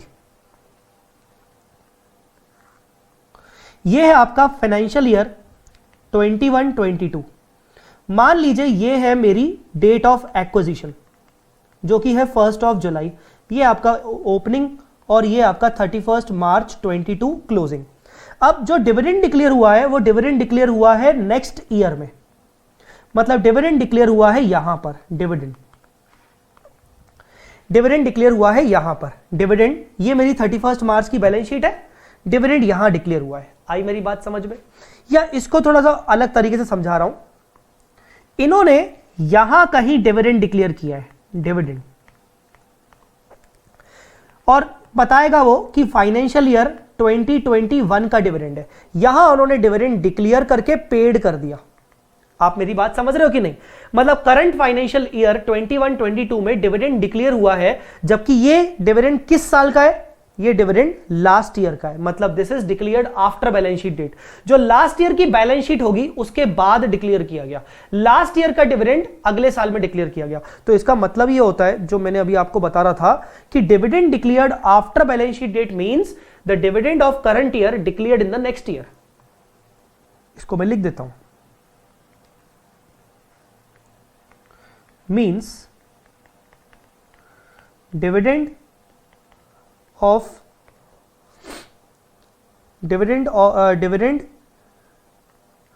declared in current year belongs to previous year।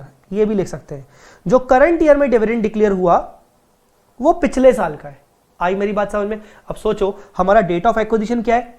1 जुलाई, और डिविडेंड ये लास्ट ईयर का है, तो ये पूरा का पूरा डिविडेंड क्या होगा? प्री एक्विजिशन पीरियड का। इस डिविडेंड को हम क्या बोलेंगे? प्री एक्विजिशन पीरियड का। ये डिविडेंड कौन सा पीरियड का है? प्री एक्विजिशन पीरियड का है। तो आइए, तो डिविडेंड अगर डिक्लेयर हुआ है बैलेंस शीट डेट के बाद, मतलब करंट ईयर में जो डिविडेंड आपको दिख रहा है वो पिछले साल का है, वो बताएगा। करंट ईयर में हमने डिविडेंड डिक्लेयर किया, वो लास्ट ईयर का था, वो ऐसा बताएगा। तो आपको क्या क्या करना है? एओपी, और एओपी की बात करते हैं पहले। Add back in post acquisition time adjustment deduct from pre column. आइए एओपी को समझते हैं। ये देखिए, डिविडेंड पेड और डिक्लेयर्ड हमने एड बैक किया किस कॉलम में? पोस्ट एक्विजिशन कॉलम में। हमने इसको ऐड बैक किया। अब ध्यान से देखिए, मेरे सारे एडजस्टमेंट्स हो चुके हैं। टाइम एडजस्टमेंट करने के लिए ये टाइम एडजस्टमेंट वाला पॉइंट है। टाइम एडजस्टमेंट करने के लिए मेरे सारे एडजस्टमेंट हो चुके हैं। टाइम एडजस्टमेंट करने के लिए एक तो एबनॉर्मल आइटम, एक बोनस इशू, एक डिविडेंड और एक रेक्टिफिकेशन ऑफ एरर। हम इन 4 चीजों को टाइम एडजस्टमेंट से पहले क्यों लिख रहे हैं? बच्चों, होता यह है कि मुझे अपने पोस्ट एक्विजिशन प्रॉफिट का टाइम एडजस्टमेंट करना होता है। मुझे यह देखना होता है कि कितने मंथ्स प्री में जाने वाले हैं। उसके लिए मुझे टाइम एडजस्टमेंट करना है। टाइम एडजस्टमेंट करने के लिए मुझे कौन सा प्रॉफिट चाहिए? टाइम एडजस्टमेंट करने के लिए मुझे चाहिए profit after tax but before dividend and bonus. और ये जो प्रॉफिट चाहिए मुझे, ये चाहिए नॉर्मल रेक्टिफाइड। अब मैं ऐसा क्यों बोल रहा हूं? रेक्टिफाइड इसीलिए क्योंकि अगर कोई एरर है तो उस प्रॉफिट को ठीक कर दो, तो इसलिए पहले रेक्टिफिकेशन ऑफ एरर करो। नॉर्मल, अगर कोई एबनॉर्मलिटी शामिल है तो उसको हटा दो। Profit after tax but before dividend, तो इसलिए डिविडेंड को ऐड बैक कर लो, ठीक है ना। एंड बिफोर बोनस, तो अगर मान लो बोनस की भी एंट्री पास हो चुकी थी, ऑलरेडी पास, तो उसको भी ऐड बैक कर दो। तो टाइम एडजस्टमेंट के लिए मुझे ये वाला मुझे प्रॉफिट चाहिए। इसीलिए आप देखोगे कि हम इन चारों चीजों को सबसे पहले यहां पर ऐड बैक लेस बैक करते हैं। बोनस ऐड बैक करते हैं, डिविडेंड ऐड बैक करते हैं, रेक्टिफिकेशन ऑफ एरर तो ऐड लेस हो सकता है और एबनॉर्मल आइटम भी ऐड लेस हो सकता है, ठीक है ना। तो हमने इसीलिए यहां पर डिविडेंड को ऐड बैक किया, ठीक है, हो गया ऐड बैक। अब डिविडेंड ऐड बैक हो गया, टाइम एडजस्टमेंट कर लिया, टाइम एडजस्टमेंट भी हो गया। अब वापस से उस डिविडेंड का इफेक्ट फिर से लाना पड़ेगा, तो ये देखना पड़ेगा कि वो डिविडेंड किस साल का था। तो उसके अकॉर्डिंग आप देखो, यहां पर हम डिविडेंड वापस से माइनस कर रहे हैं, या तो यहां से या तो यहां से, डिपेंड करता है कि वो प्री पीरियड का था या फिर पोस्ट पीरियड का था। तो जैसे अगर मेरे एग्जांपल की बात करें तो जो ये आपका टाइम डेट ऑफ एक्विजिशन है वो आपकी करंट ईयर की 1 जुलाई है और डिविडेंड आपका लास्ट ईयर का है, तो इसका मतलब आपका माइनस कहां से होगा? प्री कॉलम में से। टाइम एडजस्टमेंट के बाद आपका प्री कॉलम में से माइनस होगा। आया बात समझ में? तो यहां पर ये वही लिखा हुआ है कि आप ऐड बैक करोगे पोस्ट एक्विजिशन प्रॉफिट में, क्योंकि आपको टाइम एडजस्टमेंट करना है normal rectified profit after tax before dividend before bonus. फिर टाइम एडजस्टमेंट करोगे, फिर टाइम एडजस्टमेंट करने के बाद डिविडेंड को डिडक्ट करोगे फ्रॉम प्री कॉलम और post column, depends on the period of dividend. Dividend किस पीरियड से है उसमें से माइनस कर दोगे, ठीक है। इसका मतलब ये पूरा वैसा ही ट्रीटमेंट हो रहा है जैसा हमने एबनॉर्मल लॉस में किया था। अच्छा, received by holding company. Holding company ने अगर रिसीव किया तो उसका क्या होगा? मैं ना यहां एक काम करता हूं, होल्डिंग रिसीव किया था तो हम यहां पर ऑलरेडी करेंगे, तो मैं इसको ना यहां पर काट देता हूं। एक्चुअली ना ये डबल आ गया है, तो मैं इसको यहां से काट देता हूं। मैं रिसीव्ड बाय होल्डिंग मैं यहां पर अलग से बता दूंगा आपको। अब आ जाइए, dividend declared in the current year in balance sheet date. अब मैं आपको ये सिचुएशन अलग से फिर से समझा रहा हूं। अभी तो ये था कि मैंने आपको बताया कि डिविडेंड यहां पर कहीं पर डिक्लेयर हुआ जो कि पिछले साल का है। अब वो सिचुएशन अलग करेगा क्वेश्चन में अब वो सिचुएशन यहां दिखाएगा। यहां वो बोलेगा ऑन 31 मार्च 22 डिविडेंड फॉर 21-22 मतलब करंट ईयर डिक्लेयर्ड। मतलब करंट ईयर के एंड में ही वो करंट ईयर का डिविडेंड डिक्लेयर कर रहा है। तो इसको मैं ये बोल सकता हूं, dividend of current year declared in current year. और ये क्या था? Dividend declared in current year belongs to previous year. तो करंट ईयर का डिविडेंड वो करंट ईयर में ही डिक्लेयर करेगा। हमें सबसे पहले ये चेक करना है कि जो डिविडेंड उसने डिक्लेयर किया है उसकी एंट्री पास हो चुकी है कि एंट्री पास नहीं हुई है। सर हमें कैसे मालूम पड़ेगा? देखो, डिक्लेयर किया होगा तो एंट्री की होगी profit and loss account debit to dividend payable, और अगर एंट्री कर ली होगी तो वो जो डिविडेंड पेबल होगा वो सब्सिडरी की इंडिविजुअल बैलेंस शीट में दिख रहा होगा। तो एंट्री पास्ड, अगर एंट्री पास हो चुकी है तो definitely shown in the liability side of subsidiary balance sheet. Subsidiary की बैलेंस शीट में लायबिलिटी साइड में डिविडेंड पेबल 100% दिख रहा है। अगर वो दिख रहा है तो इसका मतलब समझ जाना कि एंट्री पास हो चुकी है। और अगर सब्सिडरी की इंडिविजुअल बैलेंस शीट में डिविडेंड लायबिलिटी नहीं दिख रही है, इसका मतलब अभी तक एंट्री पास नहीं हुई है। अगर एंट्री पास हो चुकी है तो सेम वही सिस्टम, ऐड बैक करेंगे, क्योंकि एंट्री अगर पास कर ली तो आपने प्रॉफिट एंड लॉस को डेबिट कर दिया है। प्रॉफिट एंड लॉस अगर आपका डेबिट हो चुका है तो इसका मतलब आपका प्रॉफिट आफ्टर डिविडेंड दिख रहा होगा, तो इसलिए आप ऐड बैक करोगे पोस्ट कॉलम में, फिर टाइम एडजस्टमेंट करोगे, फिर डिविडेंड को वापस से डायरेक्टली माइनस करोगे प्री या पोस्ट से। तो यहां देखिए, इधर आइए, अगर मैं आपको बोलूं कि ये वाला डिविडेंड है तो इसका सबसे पहले क्या होगा, इसकी सबसे पहले चेक करना है कि डिविडेंड की एंट्री हुई है कि नहीं। हम बोल रहे हैं कि एंट्री हो चुकी है, तो सबसे पहले अपन क्या करेंगे, ऐड करेंगे इन पोस्ट कॉलम, ठीक है ना। फिर हम करेंगे टाइम एडजस्टमेंट, फिर हम लेस करेंगे कौन से कॉलम से, लेस करेंगे प्री से कि पोस्ट से। तो देखो ध्यान से, ये डिविडेंड करंट ईयर का है और करंट ईयर का डिविडेंड मतलब 12 महीने का डिविडेंड। 12 महीने में से 3 मंथ्स आपके प्री हो रहे हैं और 9 मंथ्स आपके पोस्ट हो रहे हैं। तो जब आप लेस करोगे तो प्री में से आप 3 मंथ्स का डिविडेंड और पोस्ट में से आप 9 मंथ्स का डिविडेंड लेस करोगे, क्योंकि ये करंट ईयर का ही डिविडेंड है। तो करंट ईयर में आपका एक्विजिशन किया गया है और एक्विजिशन से पहले वाले पीरियड को प्री पीरियड बोलते हैं। तो यहां पर देखिए वापस से वही सिचुएशन कि डिविडेंड पेड डिक्लेयर्ड, यहां पर अपन ऐड कर रहे हैं, यहां वही इफ एंट्री पास्ड, और फिर यहां पर डिविडेंड माइनस कर रहे हैं, ये माइनस कर रहे हैं। आई बात समझ में कि नहीं? चलिए सर, अगर मान लीजिए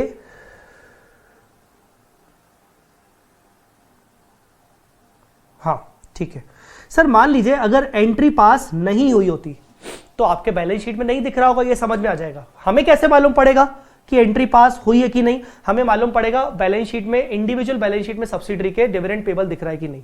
अगर एंट्री पास नहीं हुई है, इसका मतलब P&L अकाउंट डेबिट नहीं हुआ है, इसका मतलब जो प्रॉफिट दिख रहा है सब्सिडरी का वो बिफोर डिविडेंड ऑलरेडी है, इसका मतलब एड बैक करने की जरूरत नहीं है, directly deduct after time adjustment from pre post. अब ये प्री पोस्ट दोनों क्यों बोल रहा है, डिपेंड करता है कि वो किस पीरियड का है। हो सकता है आधा प्री आधा पोस्ट हो सकता है पूरा पोस्ट हो, डिपेंड करता है। तो इसीलिए डायरेक्टली डिडक्ट कर लो, यहां पर ऐड बैक करने की जरूरत नहीं है। आई होप आपको ये डिविडेंड डिक्लेयर वाला पॉइंट समझ में आया होगा। अब ये पॉइंट भी इक्वली इंपॉर्टेंट है, क्योंकि जो डिविडेंड डिक्लेयर हुआ है वो होल्डिंग उसको रिसीव कर रहा है। अगर अब होल्डिंग रिसीव कर रहा है तो उसका ट्रीटमेंट क्या करेंगे, आपको ये चेक करना है कि वो प्री एक्विजिशन पीरियड का डिविडेंड था कि वो पोस्ट एक्विजिशन पीरियड का डिविडेंड था। जैसे मैंने अभी आपको ये अभी जो एग्जांपल दिया, जैसे ये करंट ईयर का डिविडेंड है, ठीक है ना, इसमें 3 मंथ्स का क्या है, प्री एक्विजिशन, और 9 मंथ्स का क्या है, पोस्ट एक्विजिशन। मान लीजिए कंपनी ने 1 लाख का डिविडेंड डिक्लेयर किया, उसका 60% किसको मिलेगा, होल्डिंग को मिलेगा, मतलब 60,000। अब 60,000 होल्डिंग बोलेगा भाई 3/12, 60,000 इंटू 3/12, मतलब भाई 15,000 जो है ना वो मेरा प्री है और 45,000 जो है ना वो मेरा पोस्ट है। क्यों ऐसा? क्योंकि 3 मंथ्स 1 जुलाई से पहले आ रहे हैं। तो होल्डिंग कंपनी को यह देखना है कि कितना डिविडेंड प्री एक्विजिशन पीरियड का है, कितना डिविडेंड पोस्ट एक्विजिशन पीरियड का है। प्री एक्विजिशन पीरियड का डिविडेंड हमेशा इन्वेस्टमेंट की कॉस्ट में से लेस होता है, एज पर AS 13। आपने ग्रुप 1 में जो अकाउंट्स पढ़ा हुआ है उसमें इन्वेस्टमेंट चैप्टर करके था। इन्वेस्टमेंट चैप्टर में आपने पढ़ा था, याद करो, कि इन्वेस्टमेंट अकाउंट का जब कॉलम बनाते थे तो आपको जब भी इक्विटी शेयर्स के ऊपर डिविडेंड रिसीव होता था तो वो कभी कभार इन्वेस्टमेंट की कॉस्ट में, क्रेडिट साइड में आप लिखते थे, और कभी कभार आप डिविडेंड के कॉलम में लिखते थे। तो डिविडेंड के कॉलम में इसलिए लिखते थे क्योंकि वो पोस्ट एक्विजिशन का डिविडेंड हुआ करता था, और कभी कभार आप इन्वेस्टमेंट की कॉस्ट में से लेस करते थे क्योंकि वो प्री एक्विजिशन पीरियड का हुआ करता था। तो कुल मिला के प्री एक्विजिशन डिविडेंड जो होगा वो इन्वेस्टमेंट की कॉस्ट से लेस होगा। पोस्ट एक्विजिशन है तो वो डेफिनेटली एच के profit and loss, consolidated profit and loss में जा चुका होगा, कुछ करने की जरूरत नहीं है। तो इसमें लिख सकते हैं ऑलरेडी ट्रांसफर्ड, डू नथिंग, वो ऑलरेडी चला गया होगा, उसको कुछ करने की जरूरत नहीं होगी। अच्छा, अब यहां मैंने आपको बोला कि भाई डिविडेंड अगर प्री एक्विजिशन पीरियड का है तो इन्वेस्टमेंट की कॉस्ट से लेस करेंगे। कहां पर इन्वेस्टमेंट की कॉस्ट से लेस करेंगे? अभी मैंने आपको सीओसी बनवाया था, सीओसी कहां था, सीओसी ये रहा सीओसी, ये रहा सीओसी। तो यहां पर आपको क्या करना है, minus pre acquisition dividend share in subsidiary, यहां आपको माइनस करना है इन्वेस्टमेंट की कॉस्ट से, और यहां निकलेगा आपका नेट इन्वेस्टमेंट। तो याद रखिएगा ये बहुत महत्वपूर्ण पॉइंट है कि जब भी आप सीओसी बनाओगे आप सबसे पहले इन्वेस्टमेंट लिखने के बाद अपने आप से पूछना कि क्या यहां पर प्री एक्विजिशन डिविडेंड आना चाहिए क्या। तो If actually deducted from the investment, do nothing. Your investment is already shown after deduction of dividend. If wrongly credited to P&L, कभी कभार क्या होता है, मुझे माइनस करना चाहिए इन्वेस्टमेंट की कॉस्ट में से, पर मैंने गलती से अपने P&L में चार्ज कर लिया, तो मुझे रेक्टिफिकेशन एंट्री पास करनी पड़ेगी। अगर मैंने डिविडेंड गलती से अपने P&L में डाल दिया, जबकि मुझे इन्वेस्टमेंट में क्रेडिट करना था इन्वेस्टमेंट में क्रेडिट कर दिया, P&L में क्रेडिट, एंट्री पास करनी थी bank account debit to investment, entry pass कर दी bank account debit to P&L, तो मुझे P&L को हटाना पड़ेगा, तो P&L डेबिट टू इन्वेस्टमेंट। तो अगर मैंने रॉन्गली P&L में क्रेडिट कर लिया तो deduct from investment and deduct from profit. मैं एक रेक्टिफिकेशन एंट्री पास करूंगा एक तरीके से, क्या, profit and loss of H debit to investment. अब इस ध्यान से इसको देखो, टू इन्वेस्टमेंट मतलब इन्वेस्टमेंट में से माइनस करेंगे, और प्रॉफिट एंड लॉस डेबिट हो रहा है मतलब प्रॉफिट एंड लॉस को गिराएंगे, इसीलिए ये वाला किया है। हो सकता है वो आपको क्वेश्चन में बोले कि जो इन्वेस्टमेंट दिख रहे हैं ना H के, वो ऑलरेडी प्रॉफिट डिडक्ट होके दिख रहे हैं, डिविडेंड से डिडक्ट होके दिख रहा है, तो फिर कुछ करने की जरूरत नहीं, आपका जो इन्वेस्टमेंट है वो already after deduction of dividend है, आप नेट इन्वेस्टमेंट को ही दिखाओगे। ठीक है बेटा, तो ये वाला पॉइंट था आपका डिविडेंड का। Treatment of preference share capital of S ज्यादा इंपॉर्टेंट नहीं है, मैक्सिमम क्वेश्चन में ये नहीं होता है, फिर भी मैं बता देता हूं, सेफ सिचुएशन में हो सकता है क्वेश्चन में आ जाए। सब्सिडरी कंपनी की बैलेंस शीट में प्रेफरेंस शेयर कैपिटल भी दिख रहा है, इक्विटी कैपिटल तो दिखेगा ही दिखेगा, पर प्रेफरेंस शेयर कैपिटल दिख रहा है। अब क्या करोगे, आपको यह चेक करना है कि क्या प्रेफरेंस शेयर कैपिटल भी होल्डिंग कंपनी ने खरीदा है क्या, थोड़ा बहुत 10%, 15%, 20%, 50%, क्या होल्डिंग कंपनी ने प्रेफरेंस शेयर में भी इन्वेस्टमेंट किया है क्या? अगर किया है कोई दिक्कत नहीं है। Part of investment in COC, ये जो आप सीओसी बनाते हो ना, investment value cost by H, तो इसमें इक्विटी प्लस, एक सेकेंड, इक्विटी प्लस प्रेफरेंस, मतलब अगर हमने प्रेफरेंस शेयर कैपिटल भी खरीदा है तो हम यहां पर टोटल इन्वेस्टमेंट दिखा देंगे, investment in equity shares as well as investment in preference shares. तो part of investment in COC, deduct proportionate preference share capital from investment, ये देखो प्रोपोर्शनेट नेट एसेट्स आपने यहां पर इक्विटी शेयर कैपिटल किया, और आप एक और करोगे preference share capital of subsidiary, जितना भी प्रोपोर्शनेट, ये भी आप माइनस कर दोगे। कुछ नहीं है बेटा, इन्वेस्टमेंट किया अगर हमने प्रेफरेंस में तो हमारे इन्वेस्टमेंट में जुड़ गया, और दूसरा हमारा जैसे हमने नेट एसेट्स में हमारा ये प्रेफरेंस जुड़ गया। और अगर हमने इन्वेस्टमेंट नहीं किया है या फिर जितना भी हमारा इन्वेस्टमेंट नहीं है तो नॉट हेल्ड बाय एच, अगर बाकी का जैसे मान लीजिए 1 लाख का प्रेफरेंस शेयर कैपिटल था, हमने 20,000 का इन्वेस्टमेंट किया था, बाकी 80,000 is not held by H, तो वो चला जाएगा आपके एमआई में। तो इसीलिए एमआई जो मैंने बनाया था यहां पर आ जाएगा preference share capital of S not held by H. Sir अगर एच ने इन्वेस्टमेंट ही नहीं किया तो यहां पर 100% प्रेफरेंस शेयर कैपिटल आ जाएगा, ठीक है, माइनॉरिटी में। पर मैं बता दूं ये ज्यादा इंपॉर्टेंट नहीं है। अच्छा सर, आप ऊपर बताने वाले थे कि सर जनरली कौन सा वाला डिविडेंड का ट्रीटमेंट पूछा जाता है। मैंने जितना देखा है, जितना ध्यान दिया है आपके इंटर में, जनरली ये वाला सिचुएशन 2 ज्यादातर पूछा जाता है, जहां पर dividend of current dividend in the declared in the current year on balance sheet date, मतलब करंट ईयर का डिविडेंड करंट ईयर में डिक्लेयर हुआ, जहां पर एंट्री नॉट येट पास्ड होती है, मतलब एंट्री अभी तक पास ही नहीं, तो ऐसे केस में आप डायरेक्टली टाइम एडजस्टमेंट करने के बाद माइनस करते हो, ठीक है, ये ध्यान रखना। माइनॉरिटी इंटरेस्ट का मतलब क्या होता है, इसकी मीनिंग क्या है माइनॉरिटी इंटरेस्ट की? Proportionate share in the net assets of subsidiary, subsidiary के टोटल नेट एसेट में माइनॉरिटी का प्रोपोर्शनेट शेयर, मतलब 20%, 30%, 40%, वॉटएवर। अब माइनॉरिटी इंटरेस्ट की कैलकुलेशन ये रही, proportionate equity capital, proportionate preference capital, pre acquisition profit, post acquisition profit, सब add हो जाता है। आपके बुक में एक क्वेश्चन है, वो कंसोलिडेशन बैलेंस शीट नहीं बनानी, उसमें कंसोलिडेट पीएनएल नहीं बनाना, कंसोलिडेट बैलेंस शीट नहीं बनानी, वो बिल्कुल ही अलग क्वेश्चन है वो, जहां पर आपको वो हर ईयर के सब्सिडरी के प्रॉफिट्स लॉसेस दे रहा है, जिसमें सब्सिडरी इतने लॉसेस में चली गई है कि जब अपन माइनॉरिटी इंटरेस्ट की वर्किंग कर रहे हैं तो माइनॉरिटी आपका नेगेटिव दिखा रहा है, नेगेटिव माइनॉरिटी, वो क्वेश्चन जरूर करके जाना आप। तो ये बोल रहा है कि क्या माइनॉरिटी इंटरेस्ट नेगेटिव हो सकता है? बिल्कुल हो सकता है, अगर सब्सिडरी के प्रॉफिट्स ना हो और सब्सिडरी लॉसेस में आ जाए। अगर सब्सिडरी का नेट एसेट नेगेटिव हो जाएगा बिकॉज ऑफ लॉसेस, तो माइनॉरिटी इंटरेस्ट भी नेगेटिव हो जाएगा। तो क्या माइनॉरिटी इंटरेस्ट नेगेटिव हमें बैलेंस शीट में दिखाना पड़ता है? नहीं। माइनॉरिटी इंटरेस्ट अगर नेगेटिव है, मतलब जीरो के नीचे जितना भी है उतना पोर्शन, जो भी नेगेटिव पोर्शन है, दैट पोर्शन हम होल्डिंग कंपनी के कंसोलिडेट प्रॉफिट्स एंड लॉसेस से माइनस करके दिखाते हैं। Negative balance born by H temporarily. सोचो इतनी बड़ी बात, मतलब कि माइनॉरिटी इंटरेस्ट या तो हमेशा पॉजिटिव दिखेगा या तो नील दिखेगा। अगर नील के भी नीचे है तो जितना भी नीचे वाला पोर्शन है वो बेचारा होल्डिंग कंपनी बियर करेगा। होल्डिंग कंपनी अपने consolidated profit and loss, reserves and surplus से टेम्पररी माइनस कर देगा। टेम्पररी इसीलिए कि आगे चल के जब सब्सिडरी कंपनी वापस से प्रॉफिट अर्न करेगी तो उस प्रॉफिट में जो भी माइनॉरिटी का शेयर बनना चाहिए था, वो माइनॉरिटी का शेयर भी होल्डिंग कंपनी अपने कंसोलिडेटेड प्रॉफिट एंड लॉस में डालेगा, जब तक वो कॉम्पनसेट ना कर ले पुराने लॉसेस को।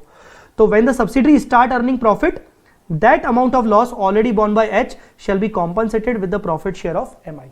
So basically MI अगर नेगेटिव में है तो नेगेटिव वाला पोर्शन पूरा का पूरा होल्डिंग कंपनी अपने कंसोलिडेटेड रिजर्व्स एंड सरप्लस से लेस करके दिखाएगा और MI को जीरो दिखाएगा। जैसे ही वापस सब्सिडरी प्रॉफिट मेकिंग बनने लगेगी, उसमें जो भी माइनॉरिटी का शेयर है वो शेयर होल्डिंग कंपनी अपने P&L में डालेगा, मतलब माइनॉरिटी को नहीं देगा जब तक वो कॉम्पनसेट नहीं कर ले। इतनी बात समझ में आई? Opening balance is missing. AOP बनाते वक्त मैंने आपको बोला था कि मेरा क्लोजिंग बैलेंस 270 है, ओपनिंग 150 है और ड्यूरिंग द ईयर 120 आ गया। मान लीजिए आपको ओपनिंग बैलेंस वो दे ही नहीं रहा है, अब क्या करोगे? हो सकता है वो P&L का ओपनिंग बैलेंस दे रहा है, जनरल रिजर्व का ओपनिंग बैलेंस नहीं दे रहा है। तो ऐसे केस में मैंने आपको एक शॉर्ट ट्रिक याद रखनी है। अगर वो P&L का ओपनिंग बैलेंस आपको नहीं दे रहा है, सब्सिडरी कंपनी के P&L का ओपनिंग बैलेंस मिसिंग है ऑफ सब्सिडरी कंपनी, तो आप अज्यूम करना जीरो। ये आपका अजम्पशन होना चाहिए। P&L का ओपनिंग बैलेंस जीरो माना जाएगा। और अगर कोई अदर रिजर्व हो गए, अदर मतलब general reserve, revenue reserve, whatever, उनका सेम एज क्लोजिंग, मतलब जो भी क्लोजिंग बैलेंस है वही आपका ओपनिंग बन जाएगा। ये भी आप याद रखिएगा। इसके अलावा इंटर कंपनी डेट्स, एक मैंने ऊपर पढ़ाया था इंटर कंपनी स्टॉक ट्रांसफर। अब इंटर कंपनी स्टॉक ट्रांसफर के कारण डेट भी बन गए, मतलब सब्सिडरी कंपनी और होल्डिंग सब्सिडरी ने एक दूसरे को गुड्स बेचे खरीदे थे, जिसकी वजह से एक दूसरे की बुक्स में डेटर्स क्रेडिटर्स दिख रहे हैं। कुछ नहीं होगा, सिर्फ बैलेंस शीट बनाते वक्त आपको क्रेडिटर्स में से लेस करना है और आपको डेटर्स में से लेस करना है। मतलब पेबल्स मतलब लाइबिलिटी में से उतना पोर्शन हटाना है और एसेट में से उतना पोर्शन हटाना है। मतलब हो सकता है वो डेटर्स क्रेडिटर्स हो सकता है वो बिल्स पेबल बिल्स रिसीवेबल हो सकता है वो लोन गिवन लोन टेकन हो, तो आपको माइनस करना है। आई बात समझ में? So guys this was your consolidation. एक मैं आपको और फॉर्मेट बना के देता हूं जो कि बहुत इंपॉर्टेंट है, which is consolidated reserves and surplus या profit and loss of holding. ये भी एक वर्किंग इंपॉर्टेंट बनेगी। इसमें सबसे पहले balance of reserves and surplus या P&L account of H as per SFS separate financial statements, ये आएगा। ठीक है। दूसरा इसमें ऐड होगा post acquisition share of profit from subsidiary. इसमें लेस होगा unrealised profit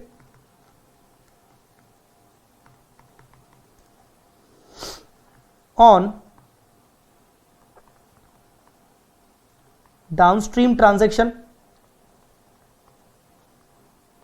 on unsold stock with S।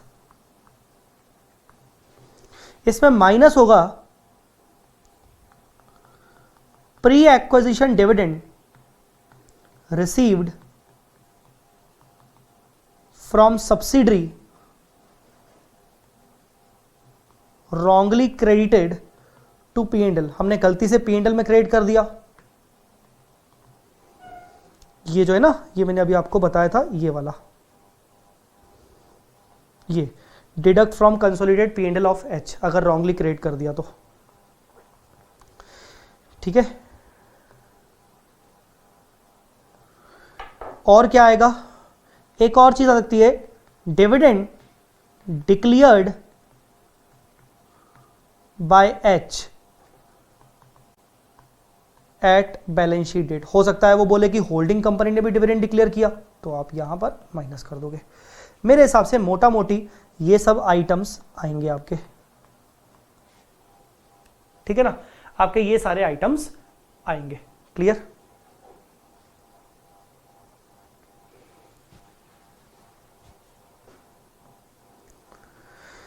सो बेटा ये हो गया आपका एओपी, ये हो गया आपका कंसोलिडेशन का एक रिवीजन। ये था कंसोलिडेशन का चार्ट रिवीजन। पर कंसोलिडेशन का चार्ट रिवीजन के अलावा मैं इस वीडियो के डिस्क्रिप्शन में एक और कंसोलिडेशन का क्विक रिवीजन डाल रहा हूं जो अप्रॉक्स 3 to 4 आवर्स का है, जिसमें मैंने जितने भी अभी आपके साथ एडजस्टमेंट्स डिस्कस किए हैं उन एडजस्टमेंट्स का विथ एग्जाम्पल, हर एडजस्टमेंट का एक एग्जाम्पल, हर एडजस्टमेंट का एक एग्जाम्पल हमने डिस्कस किया है और उसको मैंने क्विक रिवीजन बना दिया। बेसिकली वो क्विक रिवीजन कैसे था, मैंने जो अपनी नॉर्मल क्लास ली हुई थी आईपीसीसी इंटर की, तो जो मैं स्टूडेंट्स के साथ एक एक एग्जाम्पल सहित डिस्कस करता था, तो मैंने उस वीडियो को एडिट करके हर एक एडजस्टमेंट का एग्जाम्पल कट करके मैंने पूरा वीडियो बना लिया। मैंने बहुत सारी क्लासेस का एग्जाम्पल कट करके एक वीडियो बना लिया जो कि 3 to 4 आवर्स का है, जिसमें आपका कंसोलिडेशन ओवरऑल प्रैक्टिकली रिवाइज हो जाएगा। क्या है, अब आपके पास दो रिवीजन आ गए, एक तो ये चार्ट रिवीजन और एक वो प्रैक्टिकल रिवीजन। प्रैक्टिकल रिवीजन उन लोगों के लिए जरूरी है जिन लोगों को प्रैक्टिकल में प्रॉब्लम होती है। मैं रिकमेंड करूंगा कि प्रैक्टिकल रिवीजन वो लोग ना देखें जिनका ऑलरेडी कंसोलिडेशन सब कुछ क्लियर है, उन्होंने प्रैक्टिस वगैरह कर ली है, या उनको प्रैक्टिस करनी है पर उनको कोई प्रैक्टिस देखने से मतलब नहीं है, उनको सिर्फ ये चार्ट रिवीजन काम आ जाएगा। पर अगर ऐसे बच्चे जिनको चार्ट रिवीजन में बहुत कम समझ में आया, वो बच्चे मेरा वो वाला वीडियो देख सकते हैं जिसमें मैंने प्रैक्टिकली सॉल्व करके एक रिवीजन दिया है। It is we can say कि वो एक तरीके से मैराथन हो गया कंसोलिडेशन का 3 आवर्स का, ठीक है। चलिए, मतलब 3 to 4 आवर्स का वो मैराथन हो गया। इस वीडियो के डिस्क्रिप्शन में आपको वो मिल जाएगा, वो एक ही पार्ट है आपका, उसमें कवर अप टाइम हो जाएगा, ठीक है बच्चों। इसके साथ ही all the very best for your exams. अगर आप एग्जाम टाइम में इस वीडियो को देख रहे हो, अगर आप वैसे भी इस वीडियो को देख रहे हो, तो इस वीडियो को सबके साथ शेयर जरूर करना।